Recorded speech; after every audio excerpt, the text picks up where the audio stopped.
Tisaranena saddhing pancha silang dhammang sadhukang surakkitang katva appamadena sampadeta. Okay, you may now all be seated. Namo tassa bhagavato arahato samma sambuddhassa. Namo tassa bhagavato arahato samma sambuddhassa. Namo tassa bhagavato arahato samma sambuddhassa. And as usual, reflecting on the fact that today we have the gift of this Dhamma, although throughout our infinitely long history in samsara, we have not had that opportunity. There are those who would have helped us, supported us, assisted us in many different ways and shapes and forms to be where we are today, to have been born human in some occasions. So today it is our duty to afford them the opportunity that we have been afforded ourselves. And so therefore, as I now make this invitation out to all the devas, brahmas, spirits, demons and the dead, I request you all to extend that invitation out in your hearts and in your minds, sparing a thought for all those beings that you may have come past in samsara, anyone who might have helped you, supported you, assisted you in any way, shape or form, perhaps in very small and simple ways, perhaps in large and magnanimous ways. It does not matter. All beings are destitute in samsara, without the gift of the Dhamma, without the refuge of the Buddha, Dhamma and the Sangha. So, today, having received those gifts, having received the protection of the Triple Gem, let us now make an invitation to all those beings we have come past in samsara, whether they have been our friend or foe. May they be able to join us. May they be able to witness this meritorious deed. If any of them have been born in the woeful planes, may this merit help them be born in the blissful planes. And for those beings in the blissful planes, may they be able to understand and comprehend this Dhamma and be able to attain the supreme bliss of Nibbana. Samanta Chakravalesu Atra Gachantu Devata Sadhammang Munirajasansa Sunantu Saggamokkadang Dhamma savana kalo ayang badanta. Dhamma savana kalo ayang badanta. Dhamma savana kalo ayang badanta.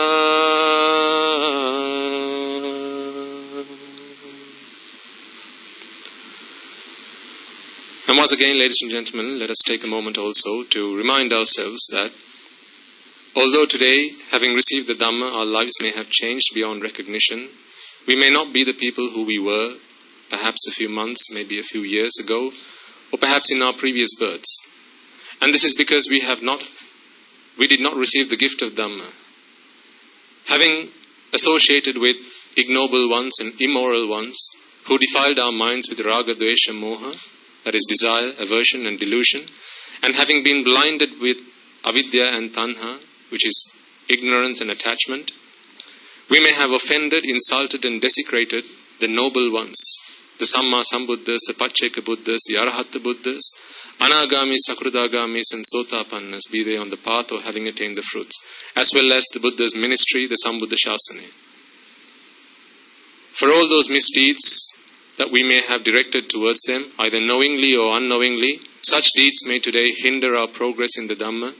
It may block our progress in the Dhamma. So, prior to us commencing, let us all take a moment to seek forgiveness from the noble ones, as well as from the Buddha's ministry, the Sambuddha Shasana, for any insult, any offense, any desecration that we may have directed towards them.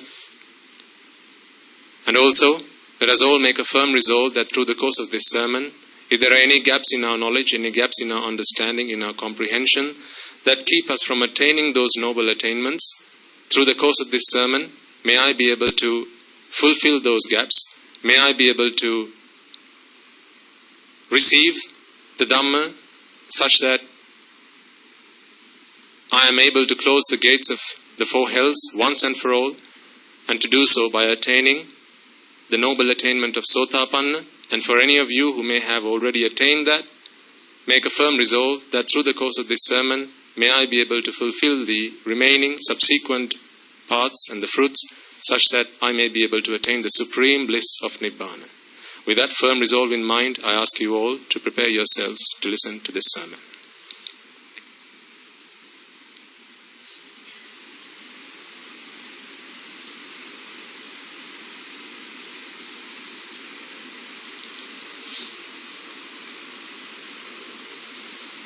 Okay.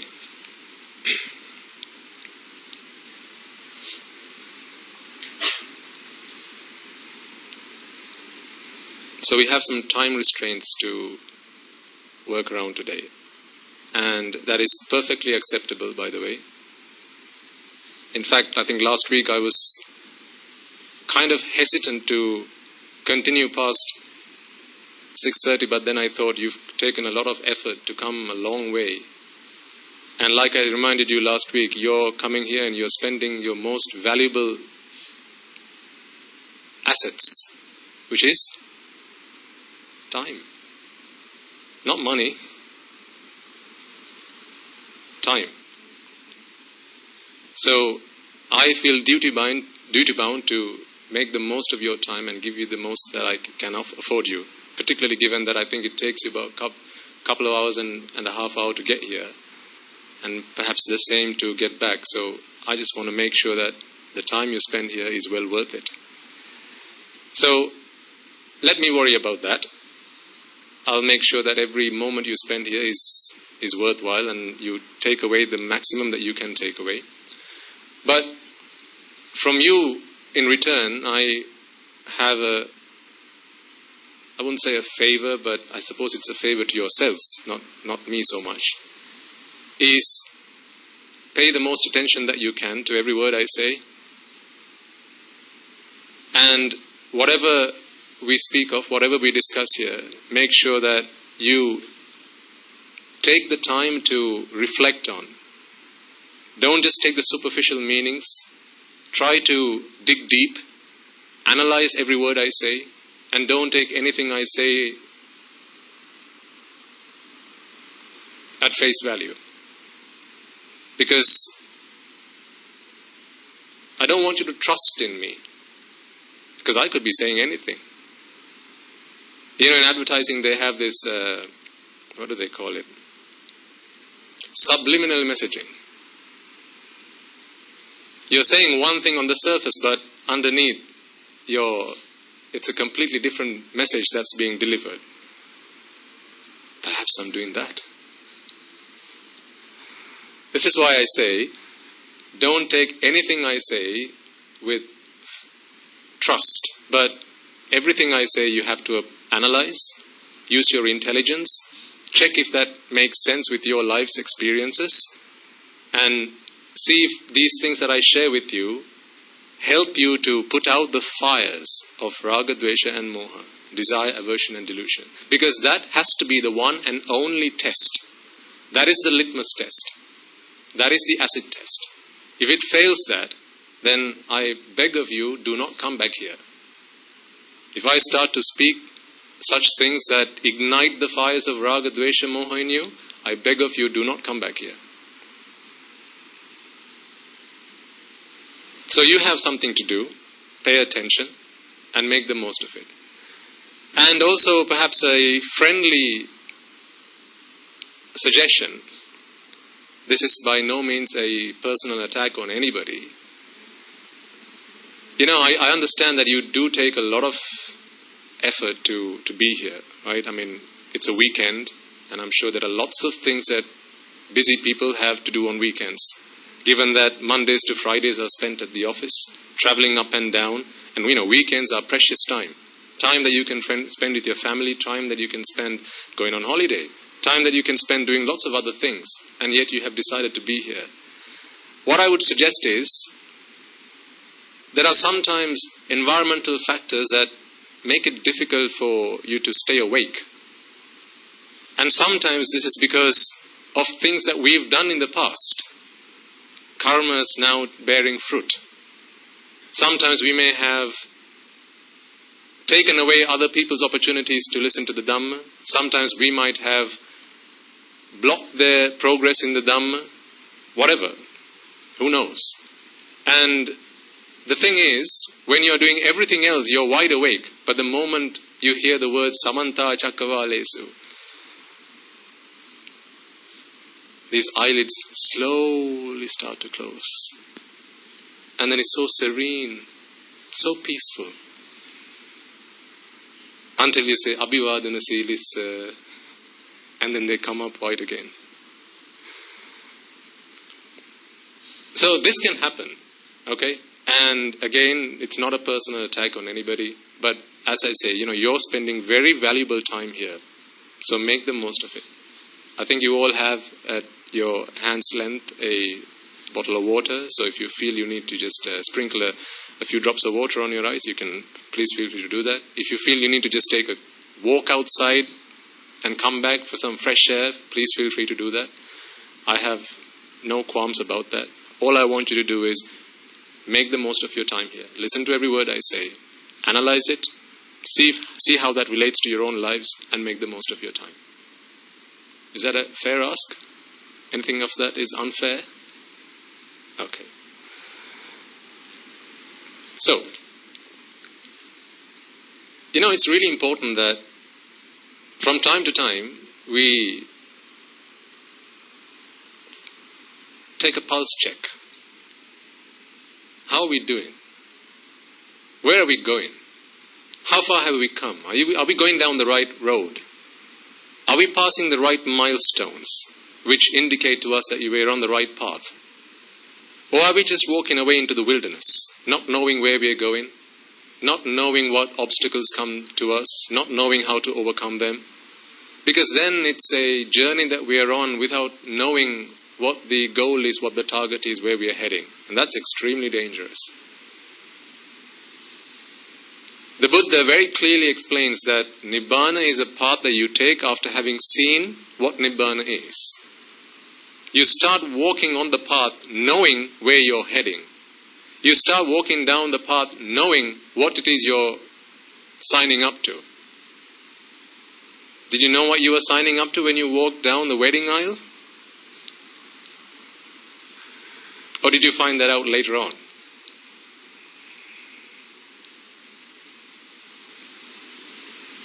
Well, Nibbana is not a path that we can go down like that. We can't be unsure of where we are going. We have to know exactly where we are heading.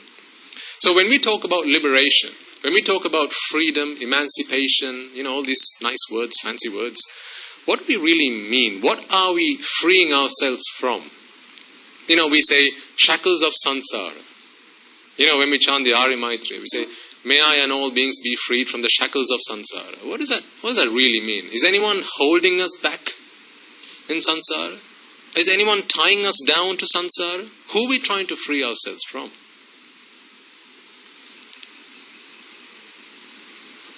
What is this freedom that you all seek? Freedom from what?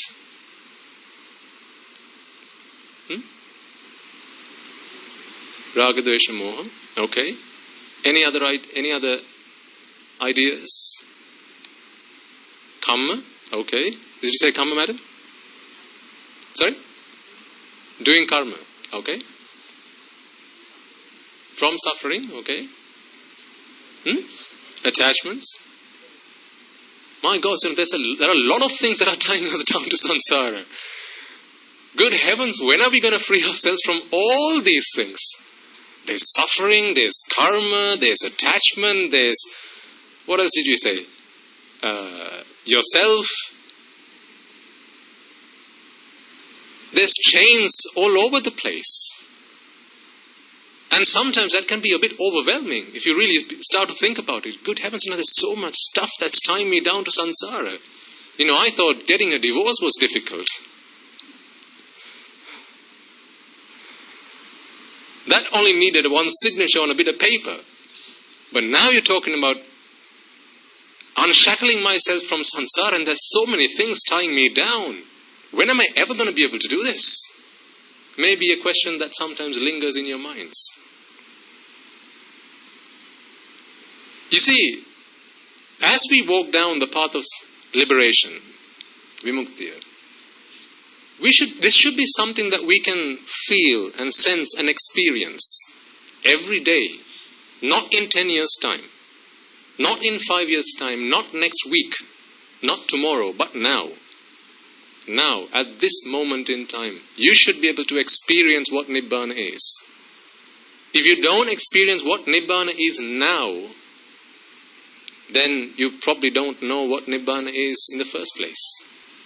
So if you don't know what Nibbana is in the first place, well, how can you be traveling down that path? You're just walking into the wilderness. That's dangerous, because you could get lost. There may be no one who will be able to help you there. So how do we experience Nibbana now? Let me put it to you this way. I'll give you 10 seconds. On the count of 1, I want you to think about what is it that you experience right now. And some of you may begin to think about, well, I can see things, I can hear things, I can smell, I can feel things. That's okay, that's also experiences. But I want you to think about one who has attained the penultimate, or rather the ultimate goal of samsara, or ultimate goal of practicing this path, who is an Arahatan Vahanse. If you were an Arahant, and I want you to imagine, I know that's difficult, it's not easy, but through the Dhamma, you will have begun to see who an Arahatan Vahanse is. How do you see the Buddha? Is that the Buddha? No, you see the Buddha through the Dhamma. So if you can see the Buddha through the Dhamma, then clearly you should be able to see who an Arahatan Vahanse is through the Dhamma. So I want you to take 10 seconds. And in that 10 seconds, I want you to think about, if I were an Arahatan Vahanse right now, what would I experience? And then think about, well, I'm not, clearly. Well, I'm not, I don't know about you, but I'm not. And then think, what do I experience right now that as an Arahatan Vahanse, as an Arahant, I wouldn't experience? I know, some feel, you might be thinking, what? That's okay. This is an exercise, and I want you to try it out, okay? 10 seconds, 3, 2, 1, go.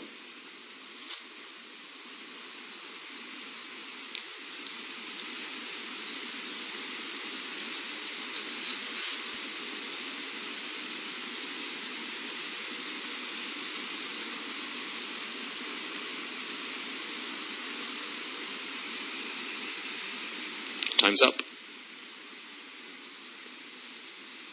What did you experience?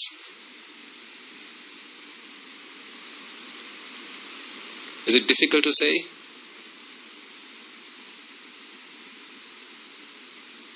Are you lost?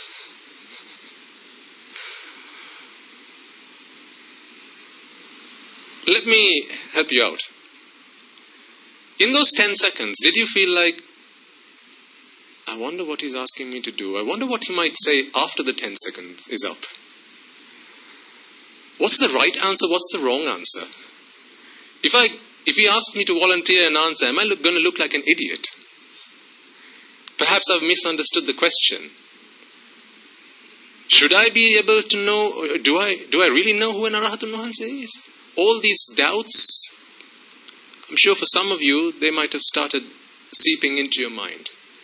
For others, you might have thought, yes, you were right, I can see things, I can hear things, I can hear the fan, the whirring of the fan, I can see the lights, I can smell the incense sticks, I can feel the chair that I'm sat on right now. But an Arahatan Vahanse can feel the same. So, what is he on to then? See, if we were to really distill it down to what's the one difference between an Arahatun Wahanse and those who are not an Arahant,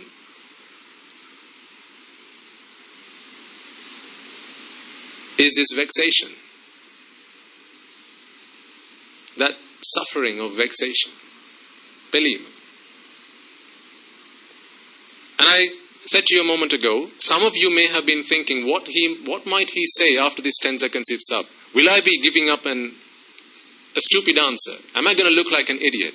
Aren't they all feelings of vexation? You're nervous now, you're anxious now. Because you have this expectation that you've built up already. I didn't say I was going to ask you.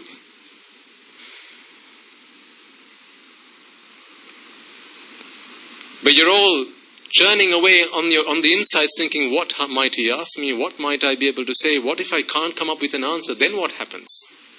So that was one group of people. Then there were the others thinking, yes, I can see sights, I can hear smells, all that, but an Arahatan Wahanse can feel the same. But what's the difference?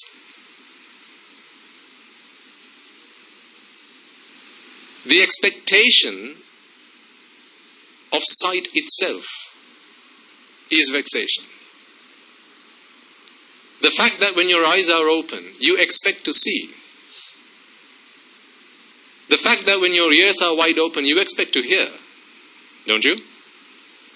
What if you turn on the TV and you pick up your remote control and you can hear no noise coming from the television, but you can see pictures, okay? Let's imagine that.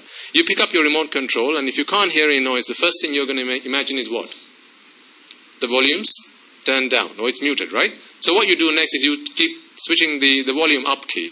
You keep hitting on it, you can see the slider going up in green on your television screen, but still you can't hear anything. It's pin drop silence. Aren't you going to get worried? Isn't that going to start making you feel uneasy? And then imagine, just to play a prank on you, someone at home, let's say your brother or a sibling or a parent or someone comes into your living room and they look at you and you look at them and they start just doing.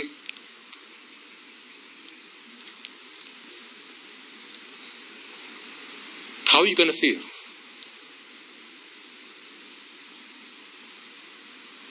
You're going to start sweating. You're going to start feeling really agitated and nervous, frustrated. Why? I can't hear. Have I gone deaf? Because what is your expectation? My ears are wide open.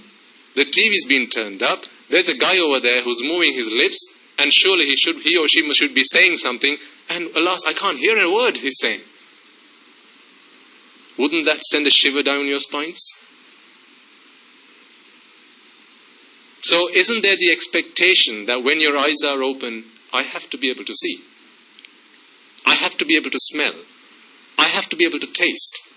Through my 5 senses, I have to be able to take these inputs. Why? I deserve them. Don't you feel so? I deserve sights. I deserve sounds. Everyone's got rights. I have a right to see. I have a right to hear. I have a right to smell. These are the most basic, most fundamental rights. Forget voting. I have a right to see. Every being in all the 31 realms of existence feels that they have a right to see, to hear, to smell, to taste. Depending on where, if they're in the Kama worlds or the Rupa worlds and Arupa worlds and respectively, they feel that I have a right, I deserve to be able to do this. Isn't that a feeling of vexation? That feeling of suffering, that feeling of anxiety and frustration? You see, do we not experience that every single waking moment? Every moment. If I went quiet for a few seconds, and you've all got your eyes, which is what we did just a moment ago. You've all got your eyes open, your ears open, all your senses are working. You're expecting inputs to be coming from your ears, and your mind is now waiting for stimuli. Because your mind wants to keep going through this process of producing abhisankara, giving rise to the chittas that bring you these experiences, how you experience the world around you. When we speak of freedom, ladies and gentlemen, this is the freedom that we seek. The freedom whereby, although you have eyes, you have no expectation to see. Then it doesn't matter whether there are sights in front of you or not. It doesn't matter then when you open your eyes and you can't see a thing in front of you. Imagine that. Someone wakes you up, Buddha, wake up, wake up. And you know you've clearly opened your eyes, but it's pitch black dark. And you say, Amma, can you switch on the light, please? What do you mean switch on the lights? It's broad daylight. What? Your eyes are wide open and you can't see a thing. How's that going to make you feel? See, right now when you have your eyes open, do you not expect every single moment, with every passing second, for you to be able to see? Do you not expect that? So if at the count of 3, 2, 1, everything just went black and you weren't able to see anything, how would that make you feel? That would make you feel really uneasy, would it not? Why is that? Because every moment you're expecting to see. You're expecting to see every moment. You're expecting to be able to hear every moment. You take some food, put it on your mouth and you can't taste anything. How does that feel? You know, when you have a cold, sometimes you can't taste your food, right? That's when you go and ask your mother to make something spicy. I can't taste this stuff. Can you make something spicy for me? Because the food's coming in contact with your tongue, but you can't taste it. Was that a positive feeling, or did you really not enjoy that feeling? When you're expecting taste but you can't receive it. Did you enjoy that? No, I certainly didn't. So you see, every moment we are in a state of vexation. Every moment. Isn't that a problem? Isn't that a really serious problem? And you thought world wars was a problem? You thought world hunger was a problem? Famines, problems, droughts, problems, tsunamis, problems. They come once in a while. What about this problem that you're having to live with? Every moment, imagine that, ladies and gentlemen. With every moment, we are suffering. Every moment. In the time it takes me to flick my fingers, 100,000 approximately chittas arise and pass away. Each of these chittas are not the result of vipaka. They are karmas, just like you said, madam. They are karmas. Why? Because we give birth to them. We give rise to those chittas. Having been based in avidya, in ignorance, taking on this perspective that continued existence in samsara. What is samsara? Next birth, the birth after that, and the birth after that? Or this process of chittas arising and passing away. This is the simplest, tiniest unit of samsara. So this is our journey in samsara. So the moment you came into this room, the moment you're going to be leaving this room, you will have spent an X amount of units in samsara. Will you not have? An X number of units. And what is that X? Equals the number of chittas. The number of chittas that you would have spent while you were in this room. Imagine that though, with the knowledge now that with every one of those chittas, you're suffering. Because there's that vexation within us. The wanting to see, the expectation of seeing sights and sounds and smells and tastes, always expecting that. That is a real problem. See, the thing is, we've been experiencing this for so long, now we've kind of become numb to it. We've become numb to it. It's like the dog that lives by the airport or in a factory where they've got metal work going on. You know, bang, bang, bang all day. Can't hear it. You go deaf to it. But does that mean that the sound's gone away? Has the noise gone away? No, it's still there. But the problem is we are not able to experience that. Well, we experience it, but we are not able to see that through our mind's eye, through wisdom. This is why the advent of a Supreme Buddha is essential, such that we can redeem ourselves from this suffering.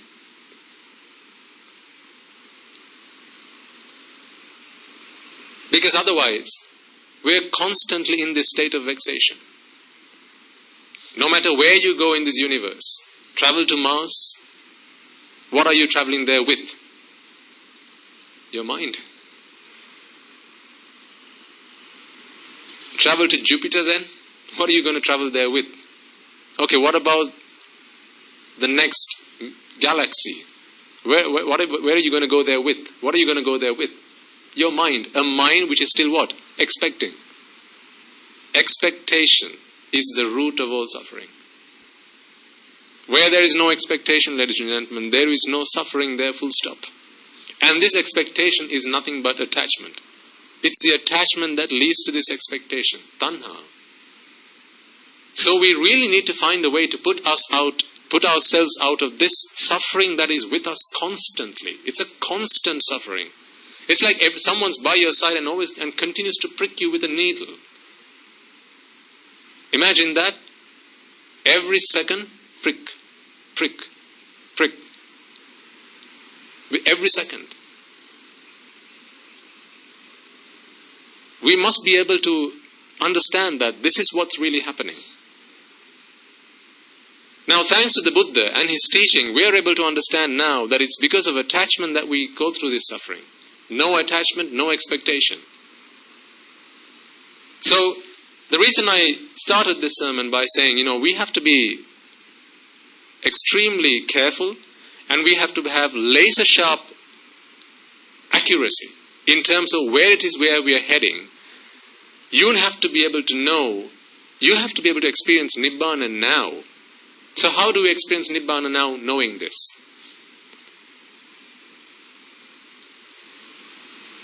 Did you not a moment ago agree with me that with every moment you have this expectation to see? Now, imagine this moment in time you have no expectation to see, no expectation to hear.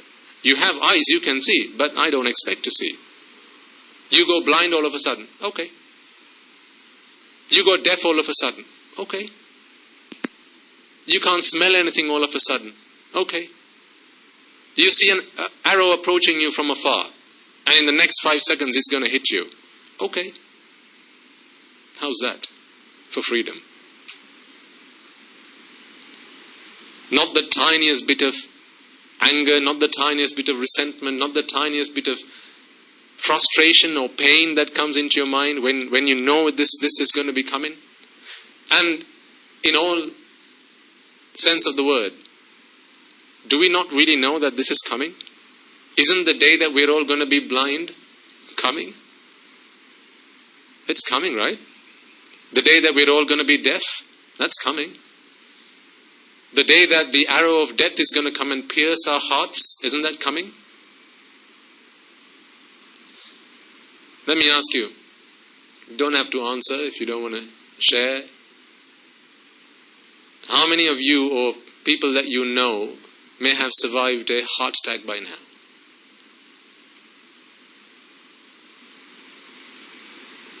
The moment that you had the heart attack, how did you feel?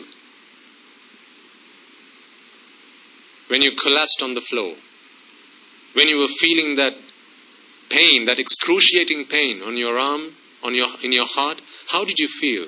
When you felt that this is it, it's time to go. Oh no. How did you feel at that point, at that moment in time? I'm sure either one of you or someone you know will have experienced that. How did you feel? By the grace of the good deeds that you've done, you were saved on that occasion. It was the punya vipaka that came to save you on that occasion. But if you've experienced that once, you do know that it's coming to you again, right? It's not a once in a lifetime. It's coming to you again, and the next time might be the last time.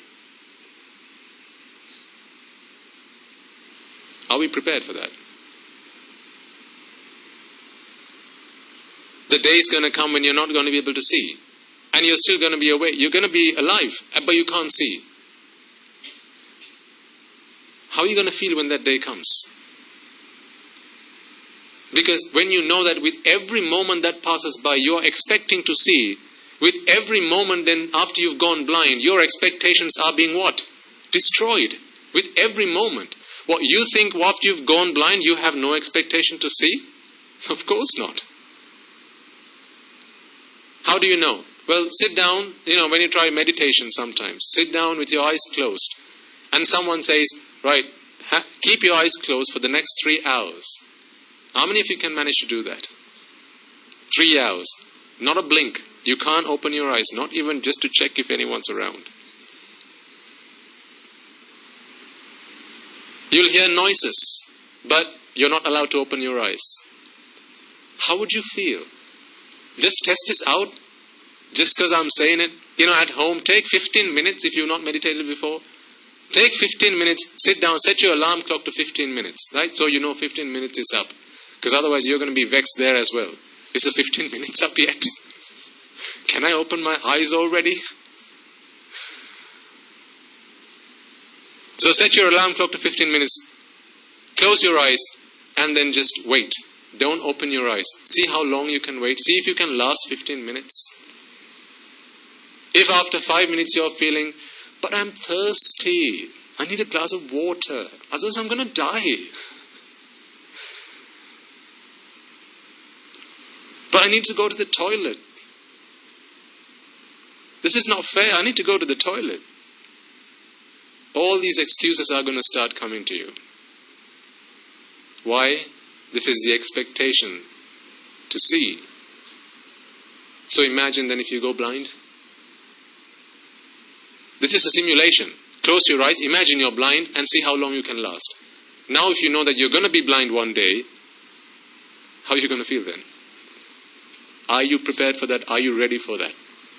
See, this is why, ladies and gentlemen, we're not talking about a Nibbana in the next birth. Or the birth, previous birth. Forget all of that. Because that's not the point of our discussion. I've spent enough time, I've wasted enough time speaking to people and trying to help them understand next birth and previous birth. I don't talk to people about that anymore. You know why? Because some people come and ask me, they say, I am a man of science, they say. I'm a man of science, I don't believe in all this nonsense next birth stuff. Prove it to me. So I say, sir, the Buddha's teaching is a science. And I ask him, as a man of science, you should be able to tell me, what is the scientific method, sir? I ask him. And he says, oh, well, as you asked me, and I'm a very knowledgeable person in the sciences, I shall tell you that the method of science is to test, it's to analyze, and then is to come to a conclusion. You begin all this with a hypothesis. So in a very grand way, they say this all out to me. Oh, excellent, sir, thank you very much. Now, I tell you, the Buddha's doctrine is a science. Next birth is a science. The presence of a next birth is in accordance with a science. So how are you going to now test if it's true or not? First, you test it, then you analyze the results, then you come to the conclusion. Right, go on then, test it.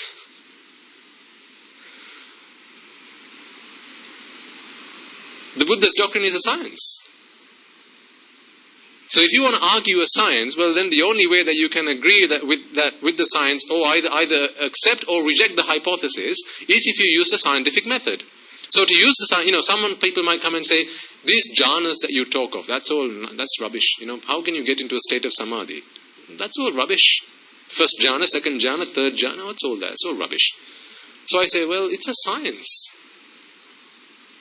And to either accept or reject the science, what must you do? Use the scientific method. And what's the scientific method? First you come up with a hypothesis. The hypothesis is the first jhana exists. That's a hypothesis. You don't need to accept it or reject it yet. Then what? You test it. How do you test it? Well, you go through the process. So come and start practicing the Dhamma. You go through the process, then you get the results, then you analyze the results, and then you can come to a conclusion. Just sitting on your backside, sitting on a grand chair, putting on your tie and your shirt and your collar and white collar and your shoots and your boots, and coming up to me and saying, these jhanas don't exist. Well, you're a man of science, but you're not using the scientific method. So that's all I say to people now, really, because I don't have the time to sit down with people and talk to them and explain to them about next birth and birth, because that is not what we are talking about. That's not the premise of our discussions. The premise of our discussions is the right now, the here and the now. The here and the now, ladies and gentlemen, you know and you experience and you understand, we are in a constant state of suffering, are we not? This constant state of vexation. Any moment I could go blind. What happens then? All the things that I have expectations of, my children, my house, that is at a grand level. But then at a more subtle level, sight, sound, smells, taste, and so on and so forth. All these things are anicca. What does anicca mean again? The result of causes. It's cause and effect. See, the reason that the Buddha says, Yada nicchan tan dukkhan yan dukkhan tadanatta, where he says, anicca has a connection to dukkha, is really not because of the nature of anicca in itself. Let me put it to you this way. You'll know by now that all things are conditioned, right? It's a conditional world, and all things are unconditionally conditioned.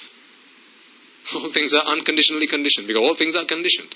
Except for Nibbana, everything else is conditioned. And the nature of all conditioned things is that because it's conditioned, there are conditions that help it maintain a certain state. So you look at boiling water. Why is the water boiling? Was it magic? No, why is water boiling? You look at a pot of boiling water on the cooker, in a pan, and you go, that water is boiling. Why is it boiling? Because there are conditions. The conditions are right for that effect to come above, to manifest itself.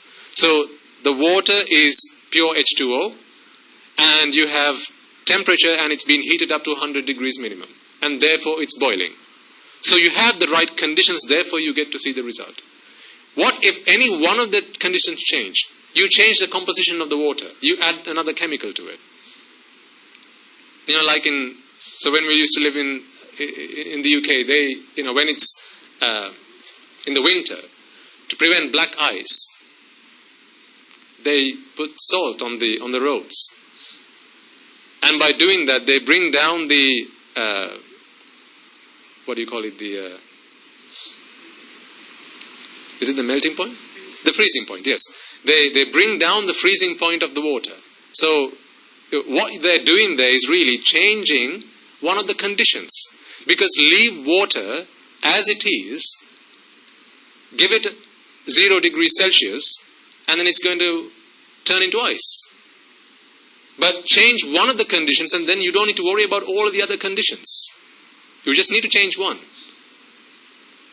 So, if all the things that we are attached to right now are conditioned, and it's not just one condition that keep it in that state, but a multitude of conditions, isn't that a really dangerous thing?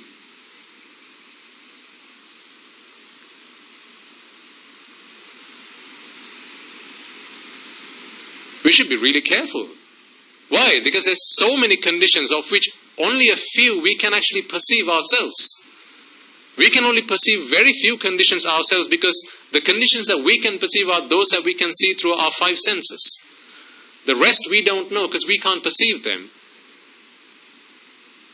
And so even an Arahatun Mahanse, the world is anicca, because it's not to his liking. The sun rises and sets. When you become an Arahant, that does not stop. It rises and sets. Life is also conditioned. The same goes for Arahatun Mahanse. So the problem then is not the arising and passing away. It's not the Udavima Vaivima. That's not the problem. Because you can't stop that. That's the nature of all conditioned things. We signed up for that. We signed up to live in a world that was conditioned. So we can't change that. It's the nature of the world. It's the way of the world. So it's not the arising and passing away that causes us suffering. What did the Buddha say was the cause for suffering? Arising and passing away? No. What did he say was the cause for suffering? Attachment. Attachment causes suffering. What if you wanted to be happy by being attached? You still wanted ultimate happiness, but you still wanted to be attached. What kind of thing would you have to find to attach yourself to? Exactly. Why? Because that's the only thing that is unconditioned. So that's okay. Attach yourself to unconditioned things all you like. That's perfectly fine. Heaps of attachment to what? Unconditioned things. No problem. To your heart's content, go and attach yourselves. To what? Unconditioned things. That's okay. But are there things like that? No, that's the problem. That's the problem. So there are two ways to happiness. One is go and change the world so that all conditional things, you change them so that they are unconditioned. Or those conditions remain static, fixed, and don't change from that point forward. Keep it in that state. Or the second way to find happiness is remove the attachment that you have to that. The Buddha only speaks of one way. Why? Because the other way is not worth talking about. Because is it possible? No, it's entirely impossible. We live in a world, we live in a universe that is entirely conditional. The danger is attaching ourselves to conditioned things. Not that the world is conditioned, that is not the problem. Attachment is the problem. So once we begin to understand that, then we realize that, hey, the problem's not on the outside world, the problem's with me. Why? The changing world, is that with me or is that in the outside world? That's the outside world. But attachment? Now that's with me. But what do people try to fix most of the time? The outside world. When still things start to change against their favor, what do they try to do? Hey, I don't like that. Go back to how you were. I don't like the way you walk, or the way you talk, or the way you sit, or the way you sleep. I don't like the way you breathe. Sit up straight, talk nicely, and breathe softly. People try to change the outside world. How many conditioned things are there in the universe? Okay, let's start counting. 1, 2...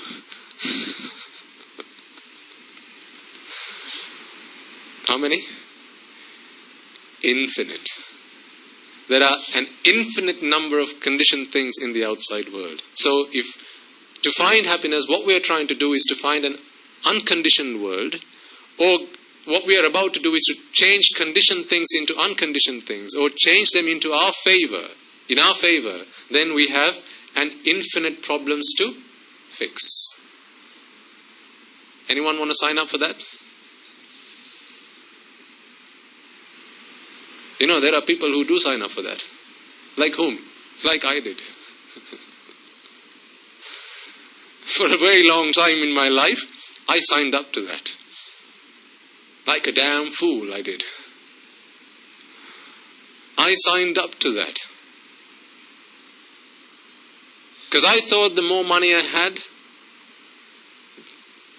the world was in my control, so I can change this conditioned world to my liking. Let me make sure that all the conditions are in my favor, and then jobs are good.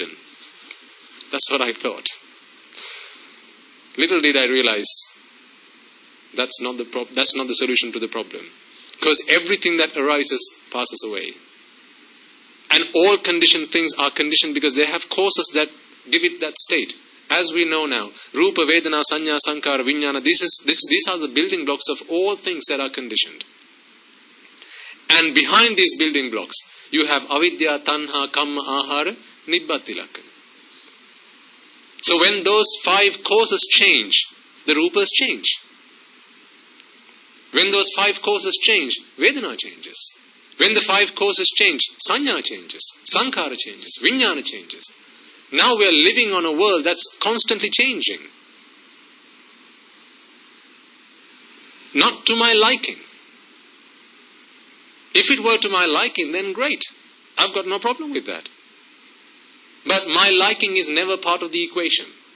No one ever came to me and asked me, would you like to grow old?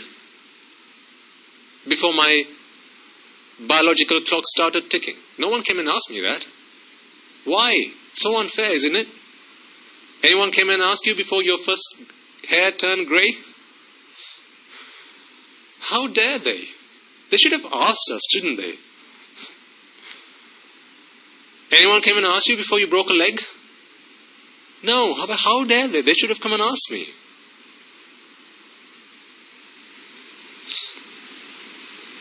What comes to us are the vipakas of our karmas, as we discussed last week. We can't change the vipakas that come to us. These are the results of the deeds that we've done in the past. The only thing we can do is try and not set the samanantara, which is the environment that is conducive to those results or those karmas taking effect. Yesterday, after the sermon that we had, a gentleman came and spoke to me. And he said he gave me an experience that he had recently, and he said, how do I face a situation like this? So he said, the other day I went to the supermarket. So this is this gentleman speaking to me. He said, the other day I went to the supermarket, and I was at a particular till, and all of a sudden the clerk at the till said, sorry sir, this till is now closed. Would you mind please moving across to the other till? So he put all the stuff that was laid out on the counter back into his basket, picked it up, and he walked around to the till that was just adjacent to that. Now, as he's waiting for this clerk to start serving him, apparently in the machine that he was stood by right now, something went wrong. So now this has become, this is not operational any longer. And then immediately, the till that he left, or the queue that he left, became operational again. So now the lady who was at the first counter takes off the not in service board out, and then she starts serving the other people that are now walking up to the aisle. So one gentleman goes through, another lady goes through, while this man is standing like a donut in front of this clerk, waiting to be served. So these are his words. So he's saying, at that moment in time, I couldn't remember any of the metta or anything that you talk about. He was thinking, to hell with metta right now. I'm not feeling any metta or karuna or mudita or upeksha right now. I want to sort her out. Is how I was feeling at that time. But then later on he realized, you know what, I shouldn't have felt that way. That was wrong of me. And then so he comes back and asks me, Swaminatha, how do I deal with such a situation? And then I gave him an example. I said, I'll come back to your situation, but think about this for a moment. I said, imagine, sir, that you're driving up on the street, you're driving up on the road, and you're in a rush, so you need to get somewhere. And as you're driving up, there's a railway. So the railway, obviously there are railway gates, or at least in most of them. And you hear the alarm bell ringing, so you know that it's the train's approaching rather, and the gates are going to shut in a moment. Okay? So in front of you is another car, and you have about 30 seconds within which, if you drive at a reasonably fast pace, you can get through. But any moment of delay, and then you're going to be held back, and you're going to have to wait until the train passes. Okay? So imagine that situation, and imagine there's a car in front of you, and then you're waiting for this car to get through so you can as well. Now, at that point in time, this car in front of you breaks down. Now you're late for an appointment, and you know that you've only got 15 seconds to get through, and the alarm's ringing, and you can see that the barrier is shutting gradually. Now how are you going to feel at that point in time? He said, that would make me really angry. I said, just like you felt angry there at the supermarket, right? Yes. Swami asked, that would make me feel, I understand that it's wrong to feel angry, but I wouldn't be able to help the fact that I'm feeling angry because I have an appointment to get to, and this idiot in front of me, he should have serviced his car. That's why he's broken down right now. So I'm cursing at him. So I said, right, imagine then, this guy didn't break down. This guy didn't break down, and he actually moved along. And for some reason, there were perhaps some obstacle that was on the rail tracks. Let's say there was some kind of a nail or something like that, or something that would entangle the tires of the car, and the car came to a halt because the car's not able to move any further. Now the train's approaching, but this car is stuck and it can't move. This is the car in front of you. There was something on the rail tracks onto which the car's tires have now got caught, and now the car can't move. And you are sat there waiting to see what's going to happen. The train approaches and goes ramaging this car, and the car is a complete destruction. It's a complete havoc. The man dies, the car's destroyed, everything's gone havoc. It's a complete disaster. Now I asked him, how would you feel then? About the fact that he broke down in front of the barriers. Because if he'd gotten through, guess who was going to be next in line? If he'd gotten through the railroads, who was next in line? I'm next in line. Because what if, whatever that obstacle was on the railroad was just a millimeter off and you would escape it. But his car drove just past it while yours went over it. Now you're stuck there. Now what happens? The train's approaching, and whose car is the train going to go over? My car. How would you be feeling then? Well, you wouldn't be alive to be feeling anything. If something like that were to happen, I'd be feeling very happy that I was saved on that occasion. Now I said, well, why don't you think of that? Why don't you think like that when you're at the supermarket?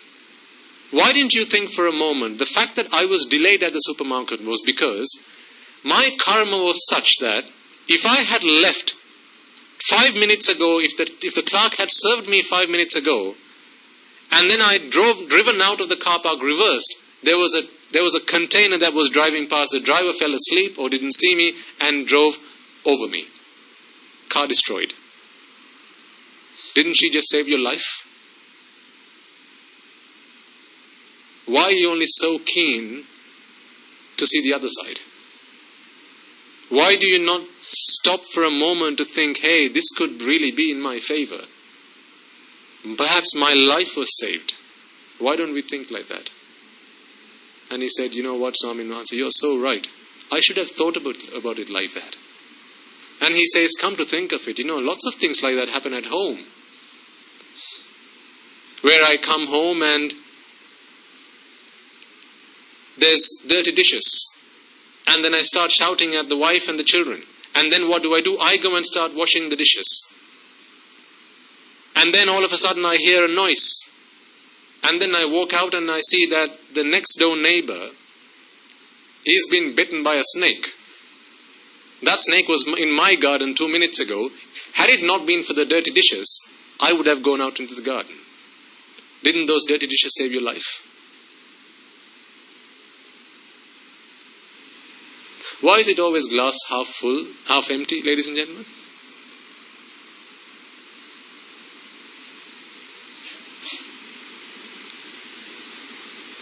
Do we not ourselves allow this aversion to come into our minds? Are we like magnets for aversion?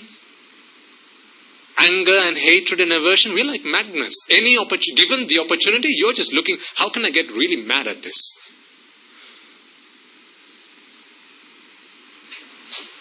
Give me a situation so I can go really mad and bonkers. Why are we like that? The reason for that is because of our inherent nature. Like attracts like. It's in our inherent nature to attract, to be desirous, to be aversive, to be delusional. So when raga, dvesha, moha are the gati, these qualities, these inherent qualities that we have within us, what we attract in the situations that we see, in the situations that we witness, are situations to conflict with, are things to go and attach ourselves to, are things to go and start getting into a state of vexation. Is the problem with the outside world? No. The problem's always with us. Because we fail to see the good in the outside things. Remember, we've been speaking about seeing the good in others. Well, what about inanimate things? Dirty dishes. Can you not see now? If you really see that, can you now go home and see dirty dishes in your sink and start shouting at your other half? Why did you leave the dirty dishes like that? You should have washed them. Why don't you see the good in that?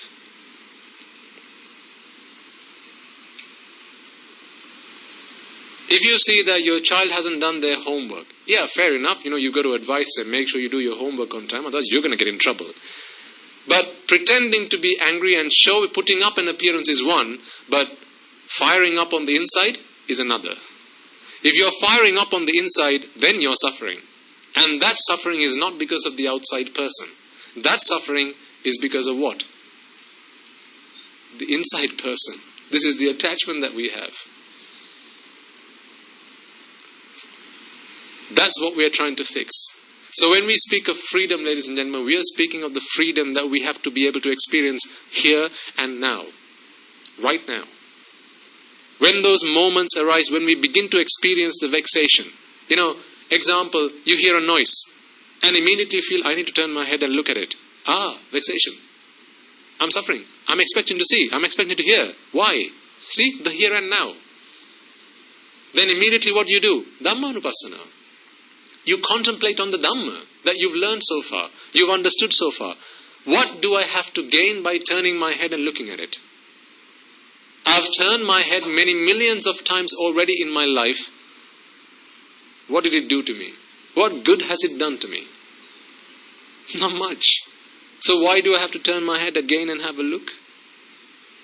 Okay, if it's a robber and you suspect it's a robber, then fair enough, you have to go and attend to it. But, as you're driving, I think I explained this to you, or perhaps it was a singular sermon. You're driving in your car. Did I ask you to do this last week as an experiment? You're in your car, you're not the driver, you're sat in the rear seat. Here's a challenge. Throughout the journey, look at nothing other than the seat in front of you.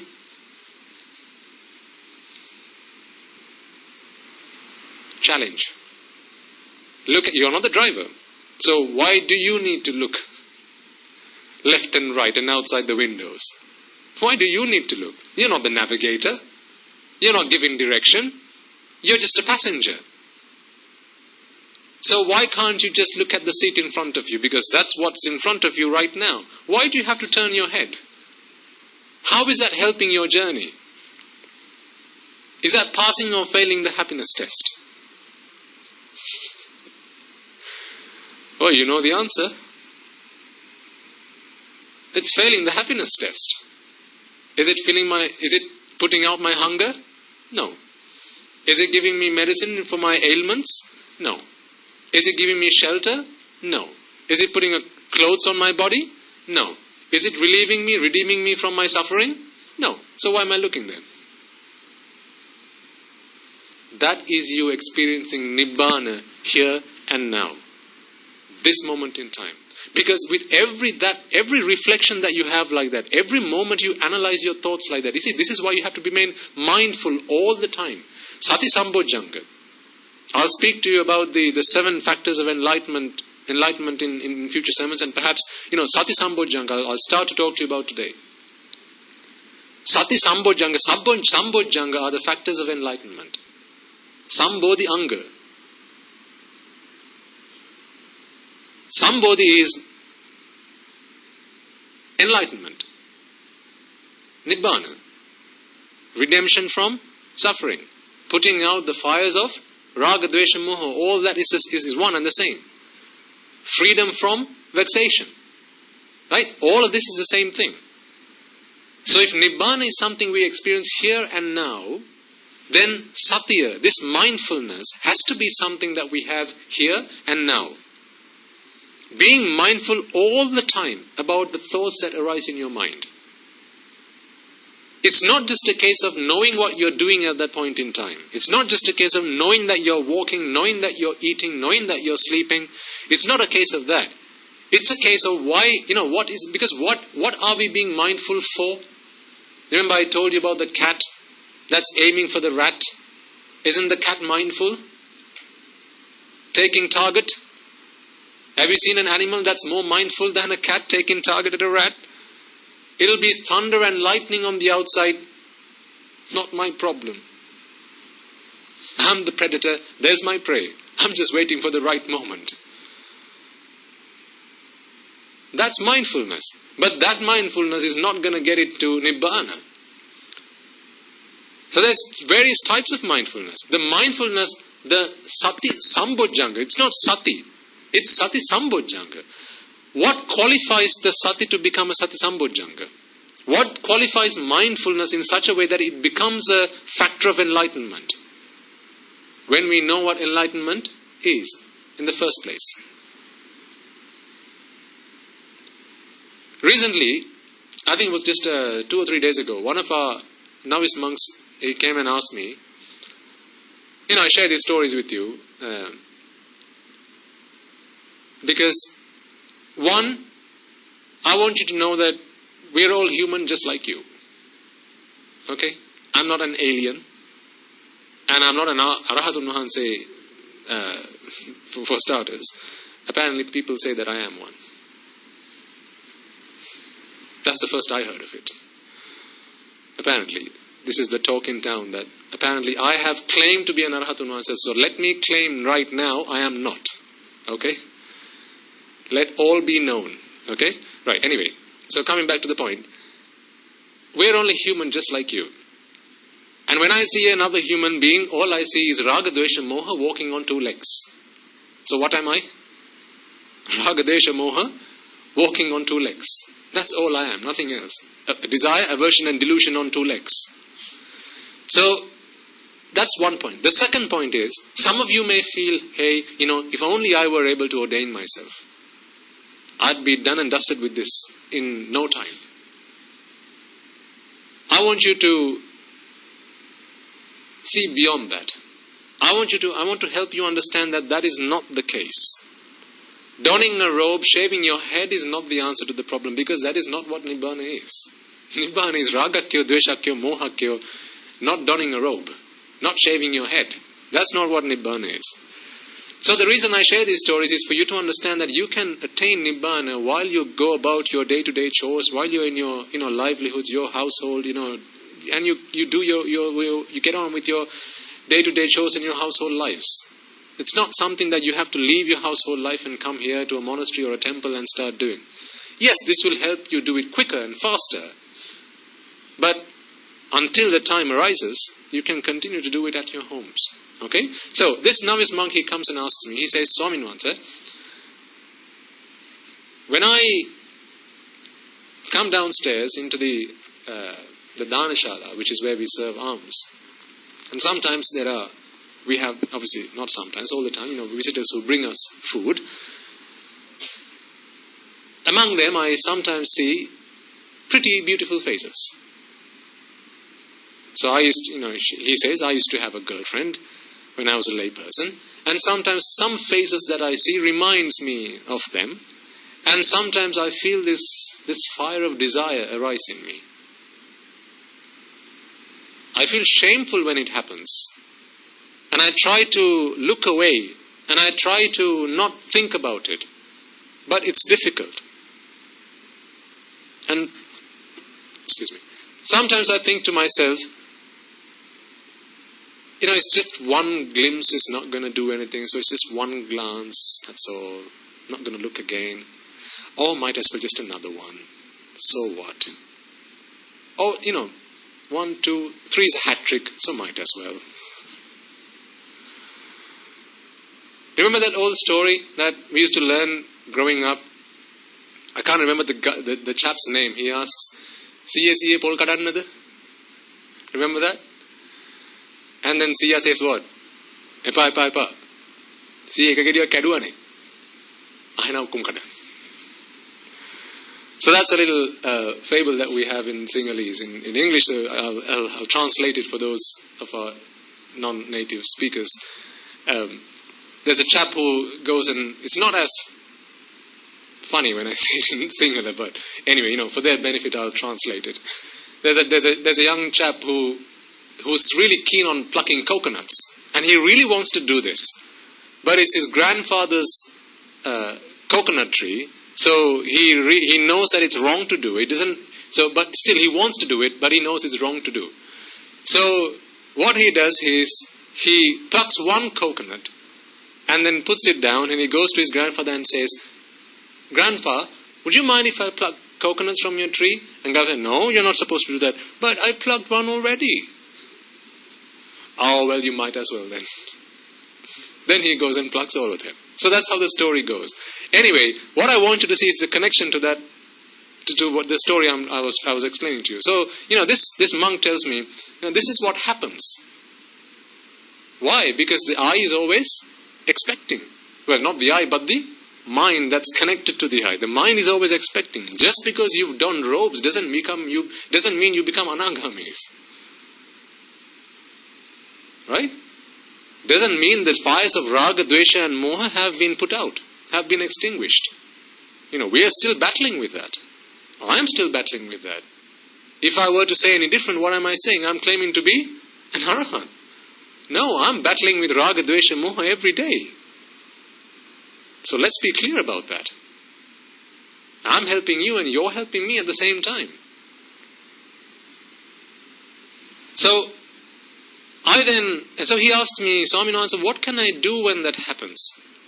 And then as I was about to give him, as I was about to speak to him, he says, "Oh, by the way, Swaminatha, that's the raga side of me, I appreciate that, but there's also the dvesha side of me. Sometimes when I'm, like we have all our food served into the same bowl. If you have offered alms at the temple, you will know, right? Everything goes into the same alms bowl. So we have rice and curry and sweets and kokis and, all kinds of food go into the same plate with milk and not the drinking milk, but the eating curd, right? All that goes in the same bowl. So he says, sometimes when I look at my alms bowl, I feel a sense of disgust.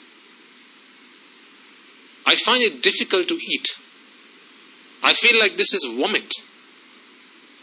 I struggle at that time. And I know that these are feelings of aversion. This is dvesha.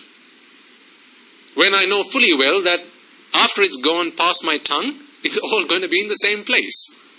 So it makes no difference which order they go in, because after all, it's all going to be in the same place, right? That's the truth. So really, you should be able to eat whatever together. But he says, I struggle with that sometimes, and then I feel dvesha. I feel this aversion. What do I do? And then as I was about to begin, he said, Swaminatha, there's one more thing. Sometimes when I'm downstairs and I start to deliver a sermon, or sometimes someone comes and worships me, what do I feel? Ego. I feel proud. I feel pride within me. This is mana. What do I do? So, raga, dvesha, moha, all three. I've got all three, he's got all three. I think we've all got all three. I may be wrong. But I've certainly got all three. So he says, what do I do? And so I having listened to him speak all this time, I said, Buddha, let me share this practical bit of advice. Because every time I say something, I like to make it practical so people can actually do something about it. Rather than just listen, you can something do, practice it, right? So I said, I gave him a metaphor. I said, imagine you've got in your hand a cloth. This is a white cloth. It's pure white. Okay, no blemishes, no dirt, nothing. It's just a pure white cloth. You're holding this white cloth in one hand. The other end of the cloth is just above a pail of a bucket of paint. a bucket of paint. In fact, there are 3 buckets of paint. 3 colors. You're holding this bit of cloth in one hand. The other end is above 3 buckets of paint, and these 3 buckets are full of paint. Okay? Now, what happens is sometimes the hand that's holding this, or this arm that's holding this bit of cloth, starts to drop. And this cloth is such that even the tiniest, even just one thread that comes out of this cloth, if it comes into contact with this paint, just one thread, give it enough time, what's going to happen? The paint's going to start seeping up the cloth, and the entire cloth is going to be the color of the paint. Given enough time. It's just one thread. That's more than enough. You know how you light the oil lamp? And you put the thread, and then you light it, and then how it draws the oil bit by bit. Similarly, if you've got this cloth in your hand, it's pure white, no blemishes, no dirt, nothing, but you're holding it over this bucket of paint. If your arm starts to drop and it comes into contact with this paint, given enough time, it's gonna soak up all the paint in that bucket. And I said, would you agree with that? He said, yes, Swaminatha, I agree with that. Now I said, relate that example to what you just told me a moment ago. What are these 3 buckets of paint? Raga, Dvesha, Moha. What is this cloth that he's holding on to? The mind. Absolutely. The mind. If the arm becomes weak and you're not mindful, you're not watching what's going on. Because if your eyes are turned towards your arm, or at least the cloth, then you can see if your arm becomes weak, or if the cloth is now coming into contact with the paint. But if you're watching, if you're looking away, if you're just looking away, just gazing at the surroundings, not being mindful what's going on, what happens then? Slowly, this cloth is going to come into contact with the paint. And I'm sure you will have experienced this. If someone asks you to hold something, I'll be right back, hold on to it, and it says, don't move one bit. What's going to happen? Over time, your arms are going to become weak, and then slowly you're going to start lowering this, because your muscles are going to become weak and you can't bear the weight. So likewise, if you're going to look away, your arm's going to become weak and your mind's going to start dipping into the paints of raga, dvesha and moha. Given enough time, even if it's just one thread, it's going to soak up all the paint in that bucket. So, Putta, while you might think that you're only taking one glimpse, just one furtive glance, hey, that's okay. It's just one glance. What damage can it do? Guess what you're doing? That's one thread in the bucket. Dip it once. A second one for the road. And again. And then for the hat trick, again. What happens now? Unbeknown to this child, who's not looking at the cloth, but looking on the outside. See, this is why mindfulness has to always not be on the outside, ladies and gentlemen. It's not about, hey, tree, I'm walking towards the tree, it's a tree. That's not what mindfulness is. It's being mindfulness of your own mind. And the raga, dvesha, moha that arises in the mind. Because the nature of all our minds is, at the root, it's pure. It's clean. Unblemished. Pure white. Just like that cloth. But then it becomes defiled when it comes into contact with raga, dvesha, moha. This is why Nibbana is even possible. What if raga, dvesha, moha were fundamental, intrinsic parts of the mind? Well, where would you go then? You're helpless. The nature of the mind is that it's pure for starters. But then, through raga, dvesha, moha, it defiles the mind, and then what we need to do is stop defiling the mind. That's all we need to do. By changing the gati, by changing the qualities within ourselves. So I said, Now, you understand the example, but here's the practical bit. I asked him to do this, and you can do the same. I said, before you go down next, walk up to a few Swamin Vahansas that you trust, a few monks that you trust, who could be Anagarikas or whoever, a few people that you trust, and then you agree with them as such. You agree with them that, Swamin Vahansa, if ever I feel raga, I'm going to give you a sign. I'm going to rub my ear, my left ear. This is to say what? I'm feeling desire now. A pretty girl's walked in. Okay? So she's a beautiful girl, and now he is having thoughts of karma. These are sensual thoughts that are coming back. The fire of desire has been lit now, and like the ambers that were under the ambers, they have been fueled up again. They've been ignited again, and now the flames are starting to rise. Okay, so he feels this now. When it starts, the first moment it starts, ladies and gentlemen, it's easy to spot and stop. If it's just a tiny bit of fire, it is easy to put out. But when it becomes a large flame, when it becomes a huge fire, then it's very difficult to put out. Because now you're overwhelmed. Now you've succumbed to the desire. Now it's too late. So I said, the moment you feel that tiny tinge of desire, give the sign. Look at the Swamin Vahansa that you have agreed this with and quickly give him the sign. Like that. See, what have you done by doing that?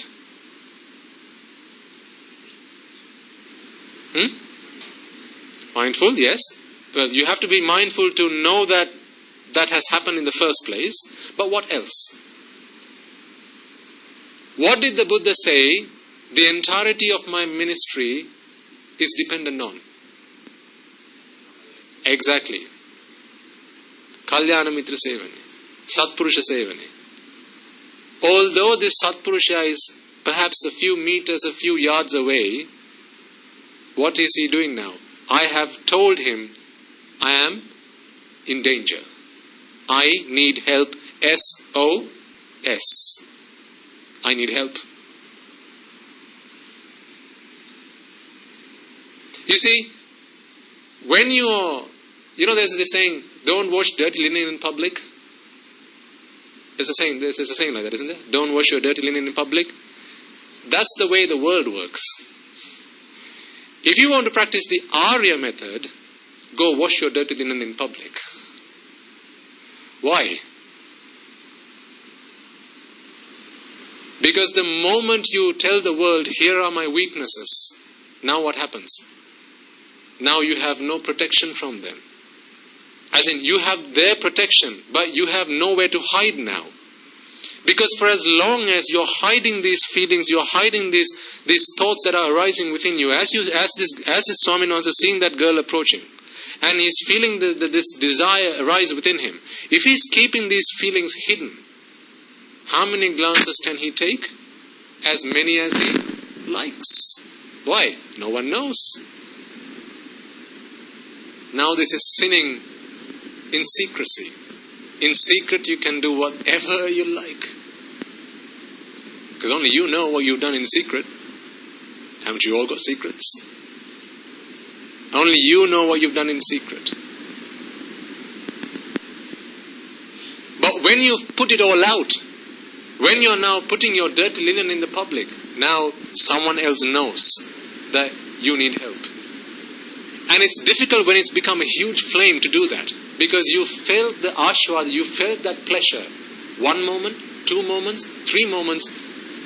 A few moments after you felt that pleasure, now you've succumbed to the pleasure. Now you just want more of it. But the moment you feel it the first time, the second time, the third time, if at that point you know, alright, I see something's going wrong, I need help, and I need help quickly. Signal. Now, the Swamin Vahansa on the other end knows that something's going on. So what is he doing now? I said, this is what you need to do. when you come to this agreement with that Swami Nuhansa, you go and ask him to do this on your behalf. I said, Swami Nuhansa, please, when I give you that signal, focus me and do what? Arya Maitreya. Focus your Arya Maitreya on me, because I need help right now. Focus on me and have these thoughts, Raga bandhaning midetva, Dvesha bandhaning midetva, Moha bandhaning midetva, Mara bandhaning midetva. May you be freed from the shackles of desire. May you be freed from the shackles of aversion. May you be freed from the bonds of delusion. May you be freed from the bonds of Mara. See, now you have a Satpurusha, Sevane, a monk, a brother monk, a fellow monk is now focusing that energy of the Arya Maitreya on one individual. How powerful do you think that is going to be? All that power focused to help this person free himself from the bonds of desire, from that fire that is lighting within him. And not just that. That's not the end of it. Now that he knows, it's going to be a lot more difficult to take a second glance. Why? It's all in public now. Somebody else knows. Now he's looking at you. Now you can't take another look. And also, not just that, there's a third cover. There are 3 lines of defense. Here's the third line. Once you walk back up into the monastery, into the Sanghava's, the monks' quarters, guess what the Lokaswami Nuhansa is going to do? He's going to come up to you. He's going to say, something happened today, didn't it? Let's have a chat. Let's have a chat.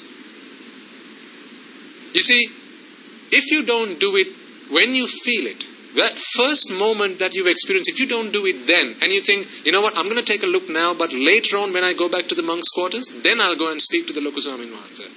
Is that ever going to happen? That's not going to happen.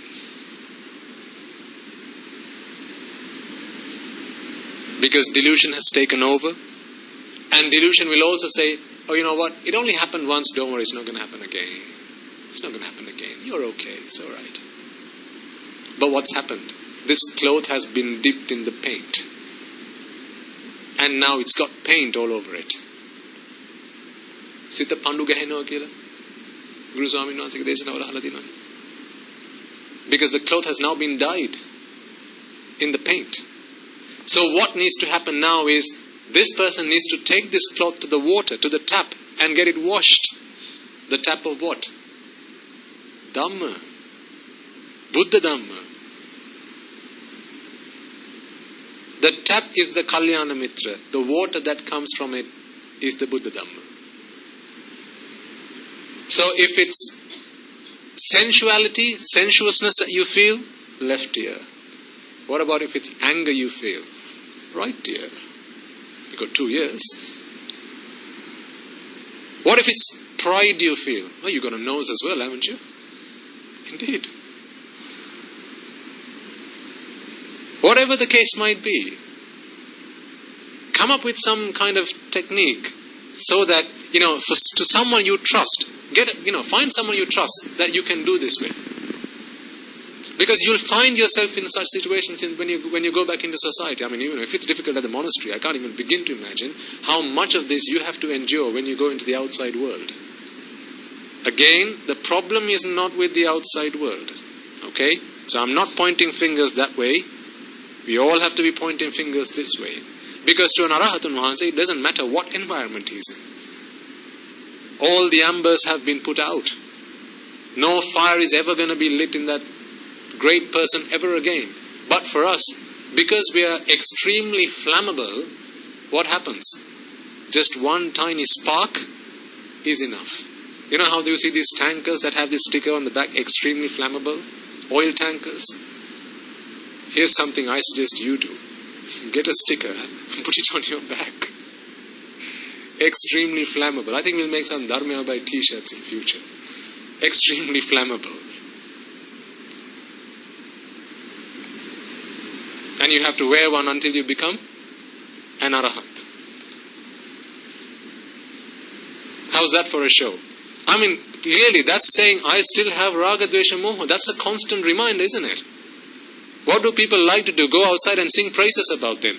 But when you say extremely flammable on your back, what are you now saying? Have pity on me. I still have raga, dvesha, moha. I'm still suffering, constantly suffering. You'll see me turn my head left, right and center. You'll see me go places, wandering, looking for sights and sounds and smells and tastes, always looking for sensuality, always suffering from vexation, this anticipation, this expectation. Please help. That's another way of saying SOS on your backside. Extremely flammable, aren't we all? Extremely flammable. One tiny spark is all it takes.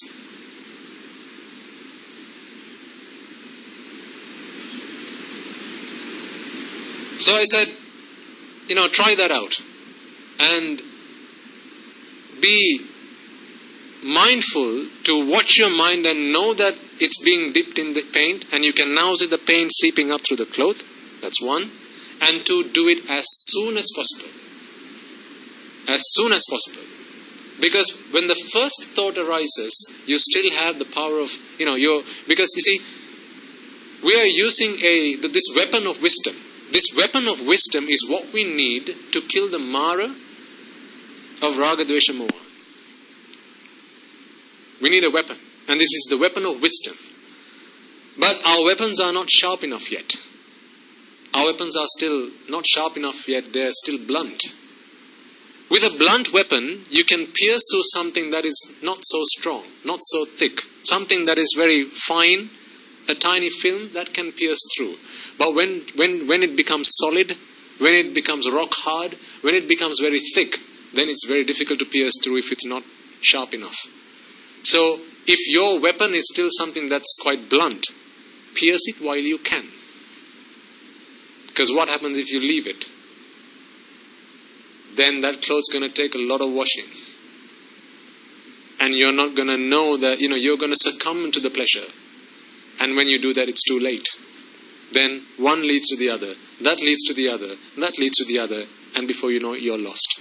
Remember how I spoke to you in the past about how, technology and the use of computers and the internet and so on and so forth, young people these days, sit down in front of the computer, you're going online to do something else, but something pops up, and now that's the lure, that's the bait. One glance, that's all it takes. One glance. What would be good is if your kids had an alarm on their tables. An alarm or some kind of bell that they could, a buzzer. The moment that they see that, buzz. So what? Amma knows. And then mother comes running. Yes, Buddha. How can I help you?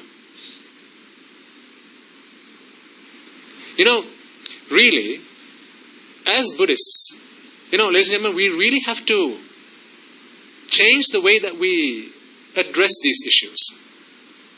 Because I think, and particularly for, this is general advice I'm sharing, not just for yourselves, but also other parents who will listen to this online.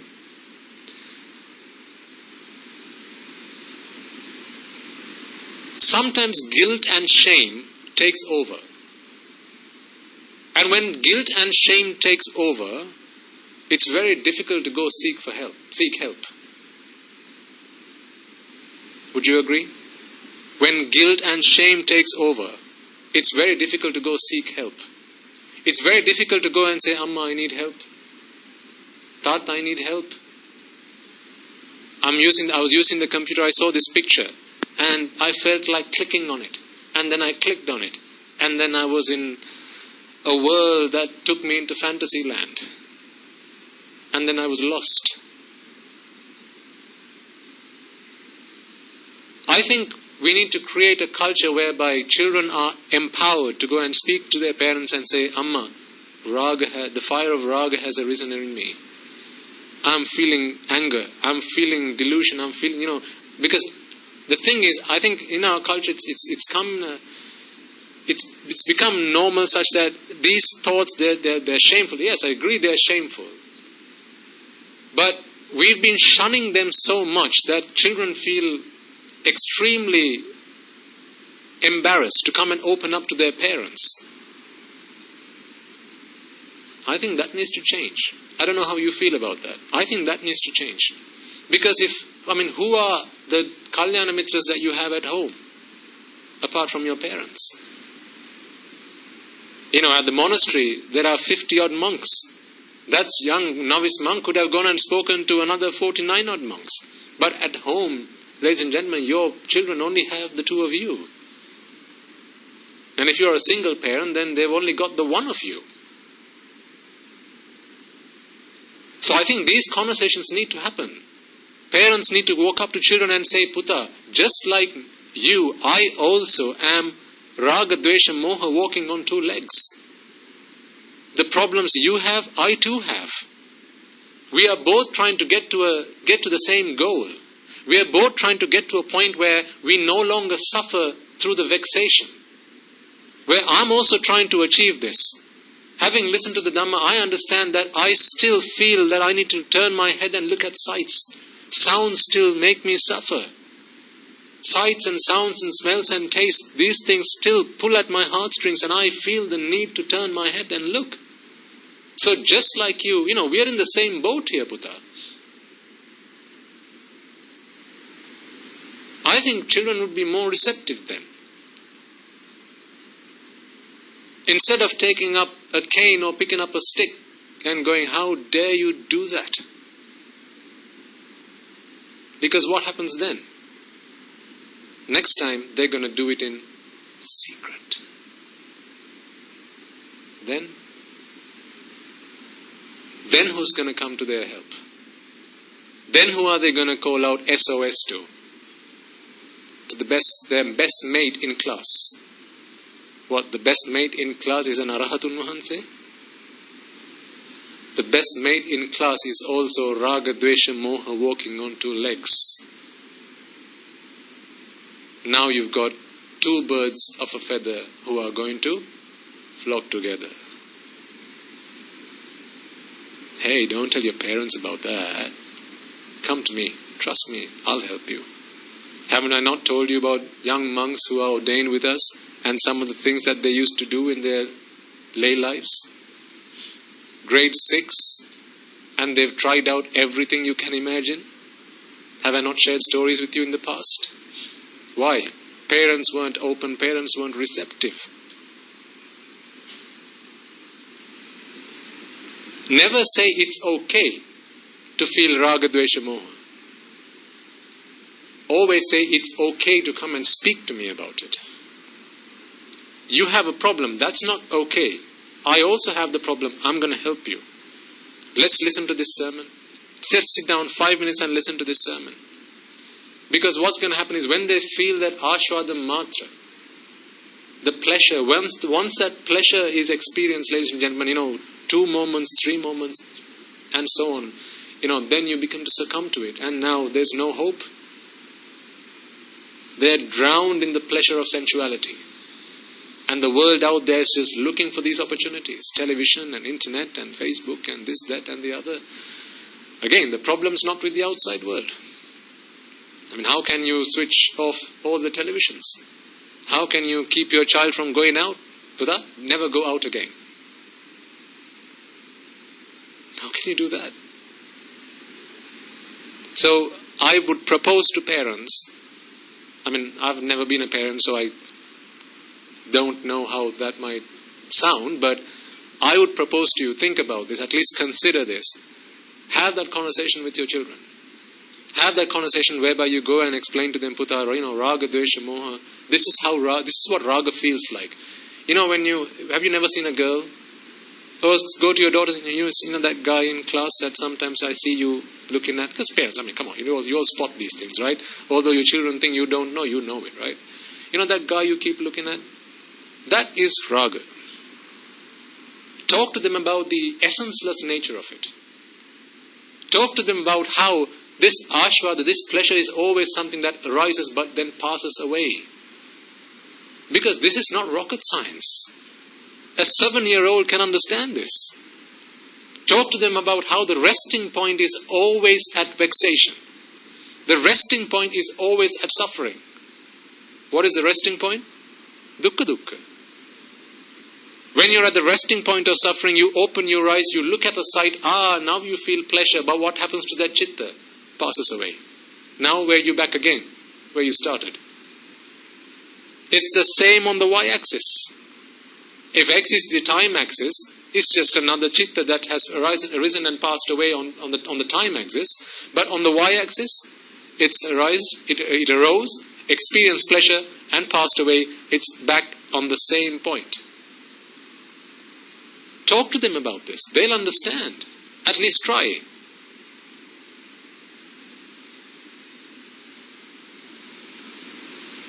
Because there are no moral, it's very seldom that they're going to find moral and noble associations in the outside world. You have to give this to them.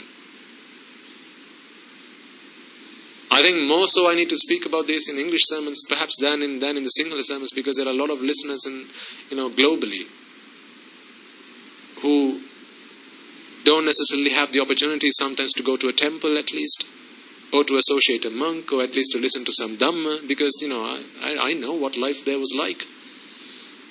It's non-stop, earning money, building houses, earning wealth, property, and then just life goes on. And then parents forget children. So, as parents, as influential people in society, I would ask you to, let's try and create a culture whereby it's okay for children to come and speak up to their parents about the problems that they have, that is raga, dvesha, moha. When they feel that desire arises within them, they identify that I have a problem, I need help. Best thing is if you go and speak to them up front. Open up that conversation.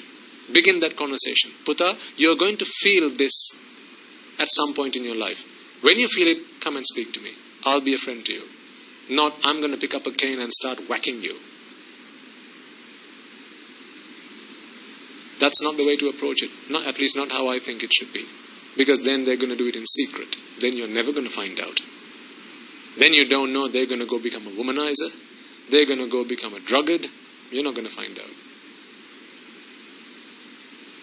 So think about that. I'll share with you another story about, this is an experience I had last week.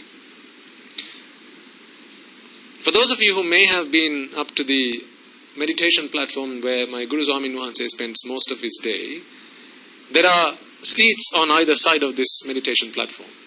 So it's a valimalu, okay, where it's sand. And there are seats on either side, and you can sit down, and he's always welcomed us to come and be silent, but sit down and meditate, and it's always open for us to do that. So one fine day I went and sat there, and I was doing my meditation. But I like to meditate with my eyes open. Half open at least. Then it helps, like particularly if it's dark, then sometimes, if you keep your eyes closed, you can start falling asleep. So it helps me with that as well. So I keep my eyes half open. Now, I was sat there for about an hour. And then I noticed that Guru Swami Nuhanse, he got out of his meditation seat and then he started walking up and down. So now he's moved on to walking meditation. So I'm still looking at that. I had my eyes focused on one bit of the meditation platform, on the Valimalu, looking at one area of sand, and that's where I've got my eyes fixed. I'm not thinking about sand, by the way. I'm thinking about the Dhamma that I'm contemplating, how my Raga, Dvesha and Moha are constantly making me suffer. That's what I'm thinking about. But my eyes are fixed on this. But because the Rupa is not changing, it's not disturbing my state of mind. Because if that constantly kept changing, then it would be difficult for me to concentrate on my thoughts, because every time the Rupa changes, it's a new object, right? New mind object. So now it's a new object to think about, right? So it's like, that's why when people go to meditate, they try to make it a calm and serene and quiet environment. Because when sounds come, what happens? We can't help but hear it. And then we can't help but listen to it. And then we start making sense of it. We can't help but do that. So likewise, when you're looking at something, an object, if it's not changing, then it's easy to think about something. So I'm doing this. Now Guru Swami also starts to walk up and down the meditation platform. And now what's happening is, every time he approaches, he walks in front of me, that disrupts my samadhi.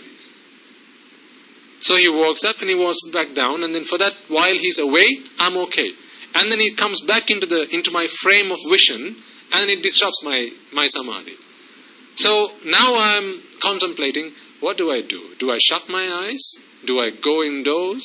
Do I turn around so I don't see him? What do I do? And I'm thinking, hang on a second. Why don't I contemplate on what's happening right now? Let me try to see the Dhamma that is in front of me right now. Let me try to make this my master, my Dhamma teacher. So then I began to think about this. I began to think about the fact that this sand that is in front of me, this patch of sand, within my frame of vision, I've been staring at it for how long? About an hour, right? For an entire hour, I've been staring at this sand. And that vision, that sight, where there's a sand, there are some bricks on either side, which mark the boundaries of the platform and so on, right? So I've been looking at this for an entire hour, but alas, this sight that I'm looking at, this rupa that I'm looking at, has no mercy on me whatsoever. After I've spent a whole hour looking at this patch of sand, looking at this sight, can it not for one moment be kind to me and nice to me and not change? Because what's happening when Guru Swaminatha walks up and down? The sight keeps changing. Within my frame of vision, the sight that I'm looking at, imagine I took a picture. But every time he walks up and down, he walks past me, the sight keeps changing, and that keeps disrupting my samadhi, right? So I'm thinking here, sat down and thinking, I've been looking at you for a whole hour, and you can't do just one thing for me. That is not change. Because if you didn't change, that wouldn't disrupt my state of samadhi. How could you do like that to me? Why can't you be a little bit more kind to me? Why can't you be just a little bit more gentle to me? You are so ruthless, heartless, merciless. Are you with me so far? So, who am I pointing my finger at now? The sight, this rupa, that's in front of me, right? The rupa, which is sand, and the bricks that mark the boundary of the sand, which I've been staring at for an entire hour, and yet, the moment that Guru Swaminatha starts to walk, now this sight keeps changing. The very sight that I was looking at for an entire hour, no gratitude whatsoever. For an entire hour I was staring at it, and no gratitude, not just a modicum of gratitude. And then I reflected on the fact that is the nature of rupa. The rupas are heartless, merciless, ungrateful. For as long as the causes are there, the state of that rupa will remain in that state. It will have that condition. But as soon as the conditions change, the state is going to change. It doesn't matter how long I've been staring at it. It doesn't matter how much I've attached myself to it, how much I like it, I'm in love with it, how much I endear it. Doesn't care. Not one bit. If you really think about it, should it not have at least, right? As Guru Swaminatha was approaching, no, beyond this point, he's going to be in his frame of vision. He's been staring at me for an entire hour, so I'm not going to allow you to walk into his frame of vision. Should it not have done that? At least that. I'm talking about the sand. Should it not have done that? If it just had a modicum of gratefulness towards me? But nothing. When the causes change, effect changes. As soon as the conditions changed, the effect changed. With not just one thought spared on my behalf. So I began to think, aren't all rupas like that? I may be in love with them. I may be attached to them. I may endear them. I might say my whole life depends on you. But yet, when the time comes where the conditions change, what's going to happen to the effect? It's going to pass away. When the causes change, the effect is going to pass away. Now, isn't that the same for Vedana? Isn't that the same for Sanya and Sankara and Vijnana? Aren't all of them conditioned? What was my liking? What was my desire? Sand, I've been staring at you for an entire hour. At least show me some respect. Please. I'm not asking for much. Just don't change. Give me 5 minutes, I'll complete my meditation and stand up. Give me 5 minutes? No. Do you see rupas are heartless? Do you see how they have no concern for what you feel, how you think about them? Now, think about this for a moment. A man comes up to you. And you look at him and go, hey, this guy, I think he needs help. Right? He's got disheveled hair. He's in rags. He looks like he's not had a fair meal for a few days. So you think, I'm going to help you. So you take him indoors. You sit him down. You ask him to take a wash. You feed him. You give him clothes. You give him shelter. Right? And you make sure that he's in fine fettle. His health returns. You keep him for a few days. And then after about a week, you go out for work and you come back and you find your entire home has been burgled. And the guy's missing. How are you going to feel then? How would you feel if that were to happen to you? He's taken away all of your happiness. Everything that you did for him was not his concern. Ungrateful. Well, you'll use some swear words after that as well, which I'm not going to utter on the right now. You'll swear at him, you'll curse him, and you'll say, I am never, ever going to let you come anywhere near me ever again. Are you not going to say that? For being so ungrateful to you? Now, if you are going to do that for that man, what about all the rupas that you've been loving all your life? Did they not take away every modicum of happiness that you experienced?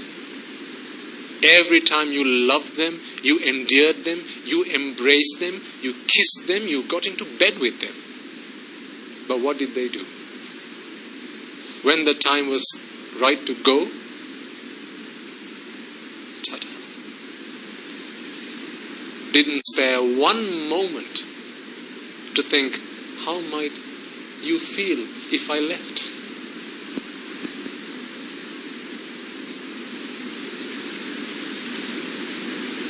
Have you not been cheated?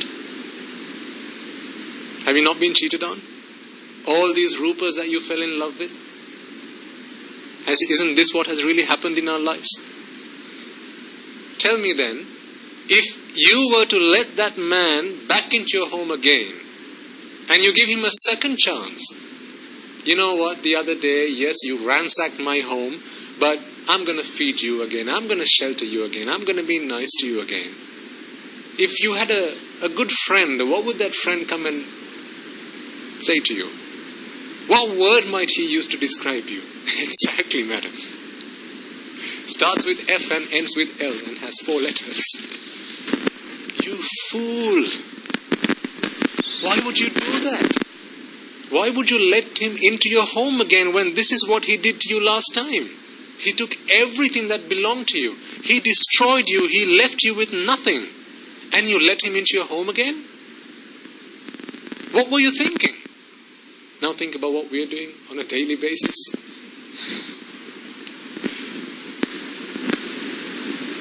Rupa, Shabda, Gandha, Rasa, Sparsha, sight, sound, smells, tastes and tactile sensations. Don't we just embrace them with open arms and let them into our lives? Attach ourselves, on which we produce the Rupa, Vedana, Sanya, Sankara, Vijnana. Let them into our lives and attach and cling on to them like our life depends on it. But what do they do when it's time to go? Don't they take away your happiness as well? They don't just leave. What do they take?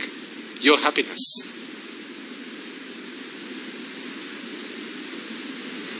Think about the last time you lost something that you really loved, you really liked. Whether it was a necklace or a earring, whatever. An earring or car keys or money, credit card, whatever. Something that you lost. Boyfriend? Something that you lost that you really loved, that you were really attached to. Was there anything there apart from Rupa, Vedana, Sanya, Sankara, Vijnana? Was there anything there apart from Rupa, Shabda, Gandha, Rasa, Sparsha? You attached yourself to it. You loved it. You embraced it. You said, my entire life depends on you. And then what did they do? Ta-ta. It's time to go. Farewell. Did they stop one moment to think how that might make you feel? Did they stop one moment to think that it's going to leave you in shatters when I do this to you? No, why? Because all Rupa, Shabda, Gandha, Rasa, Sparsha are heartless.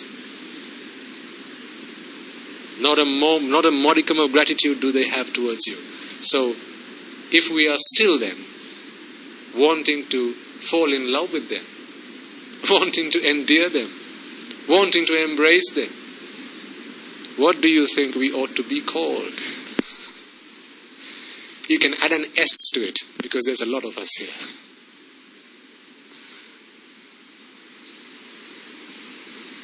Think about this, ladies and gentlemen.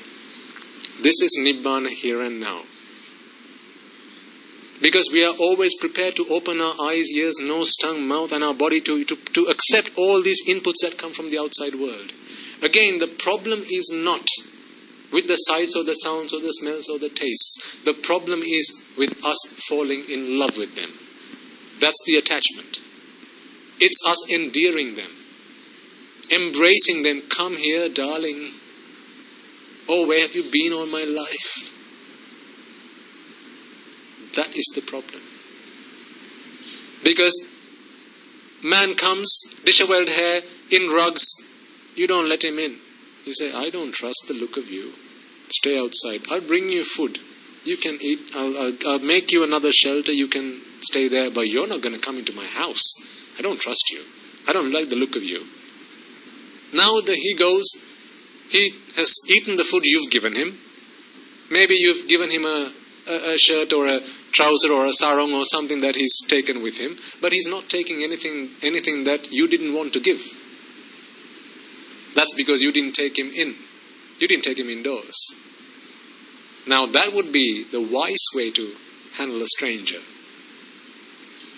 So why are you prepared to get into bed with strangers then? Honestly, why are you prepared to get into bed with strangers? Who are these strangers? Rupa, Shabda, Gandha, Rasa, Sparsha and Dhamma. Oh, we are so prepared. We trust them so much when they can or cannot be trusted. Can or cannot. Why? Because they are conditioned. For as long as the conditions last, you will have the effect. The Rupa will be there. The Shabda will be there. Gandha, Rasa, Sparsha will be there. But whereas the moment that at least just one condition changes, that's all it takes. Even if the outside Rupa doesn't change, what if you go blind? Even if the outside Shabda doesn't change, the sounds don't change, what if you go deaf? Now what happens? You're still left destitute. So then tell me, yes sir? Absolutely. Every single time. Nothing else. Every single time.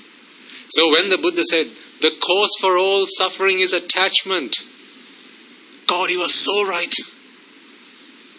He was spot on, bang on the money. Never has there been any teacher who was so right about everything he uttered. Never. This is the source of all problems. All mental frustrations, all mental agonies, all mental agitations, all mental suffering, vexation, everything is because of attachment.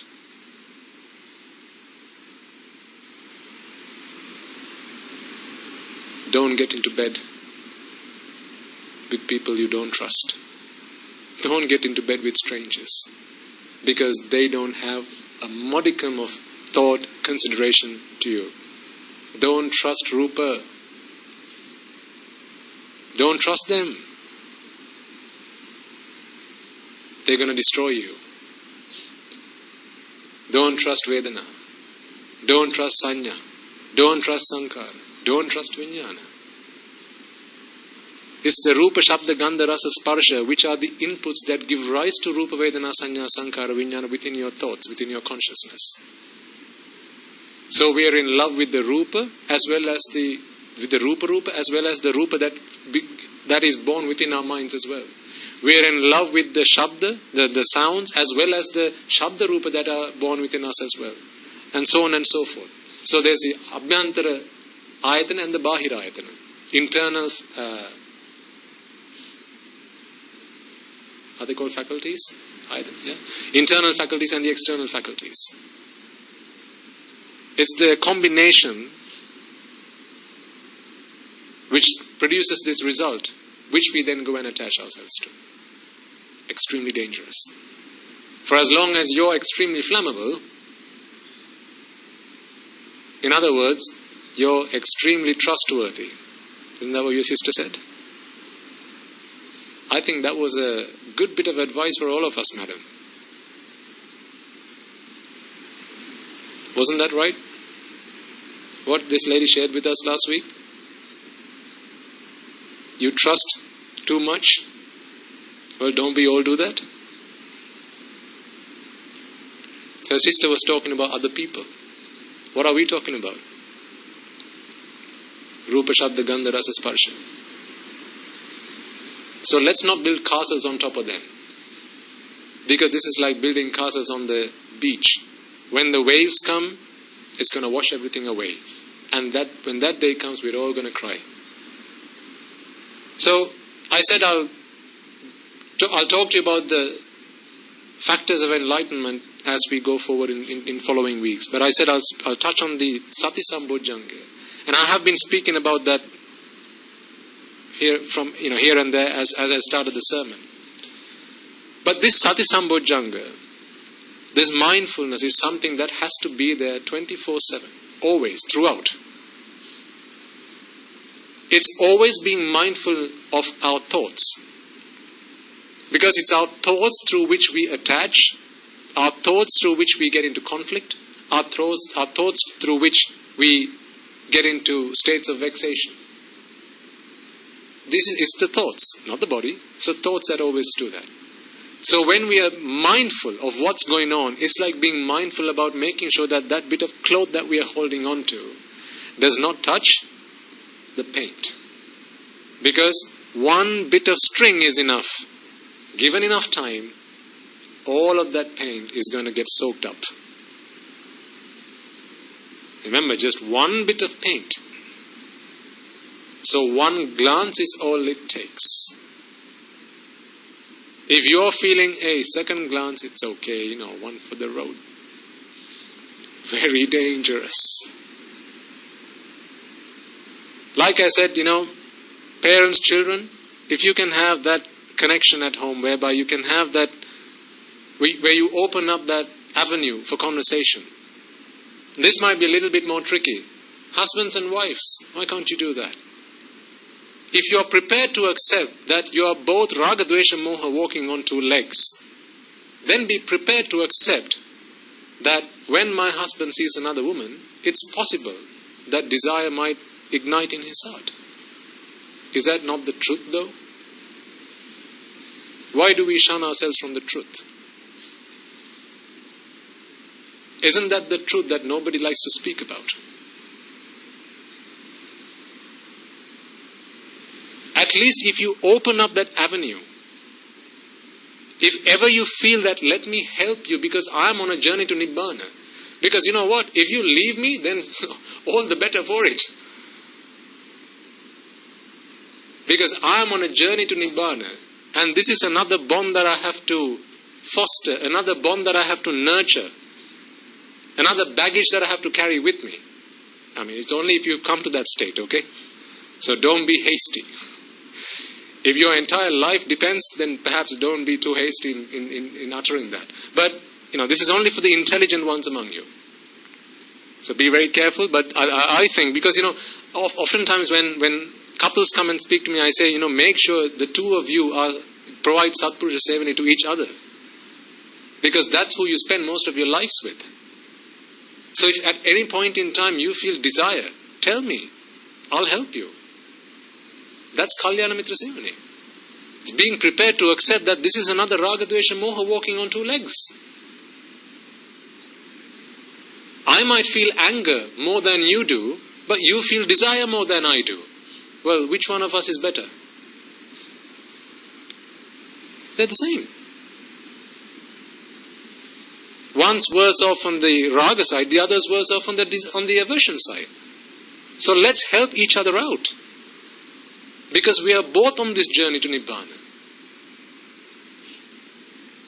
Because what if that avenue is not open? Then it happens in secret. Then when the day comes out, you find out it's going to be too little, too late. But of course, as I said, there must be absolute trust for you to do that.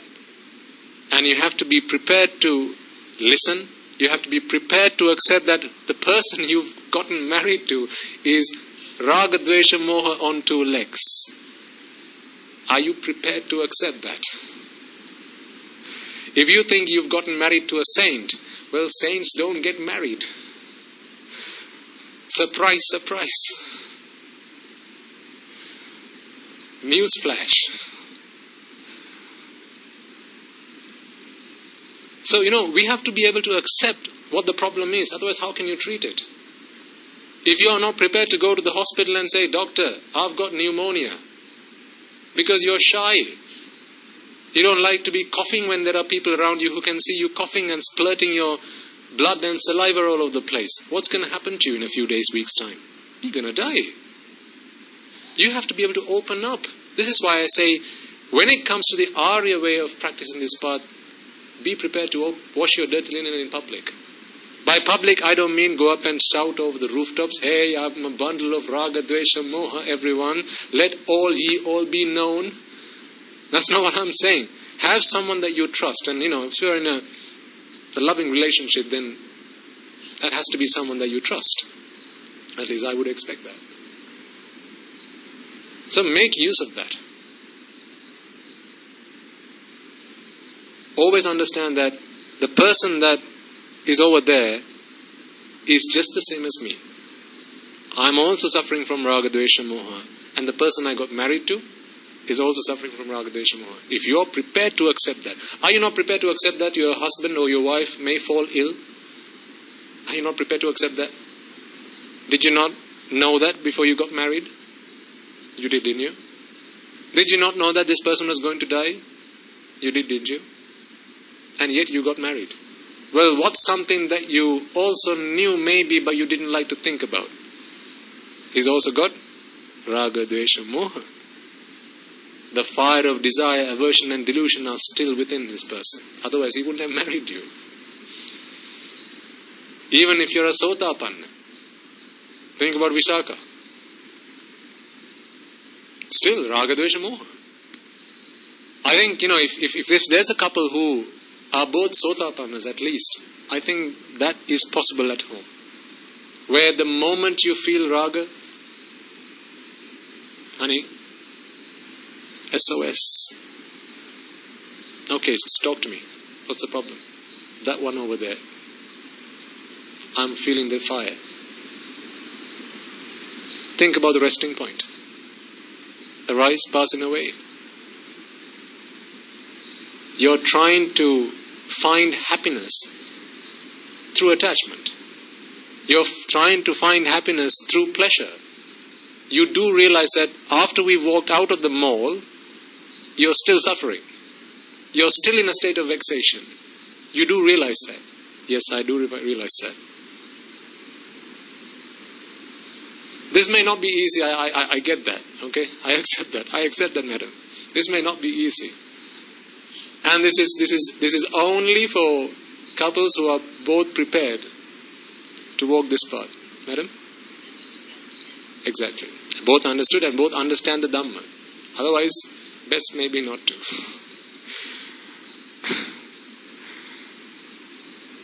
Because, we need help. I need help. I always need help. I'll need help until the moment I become an Arahatun Wahanse. I'll need help. Every day I worship Guru Swami Wahanse and say, Swami Wahanse, please give me help. Please help me out. Until the day I become an Arahatun Wahanse, please be by my side. Please be my guardian angel. Please be there for me. Whenever you see me doing wrong, point it out. If ever I speak in ways I shouldn't, if ever I do something I shouldn't, if ever I act in a way I shouldn't, please tell me so I can fix myself. Because how else am I going to become an Arahatun Wahanse? If not by fixing myself. So all of that was... Do you have the projector? Okay.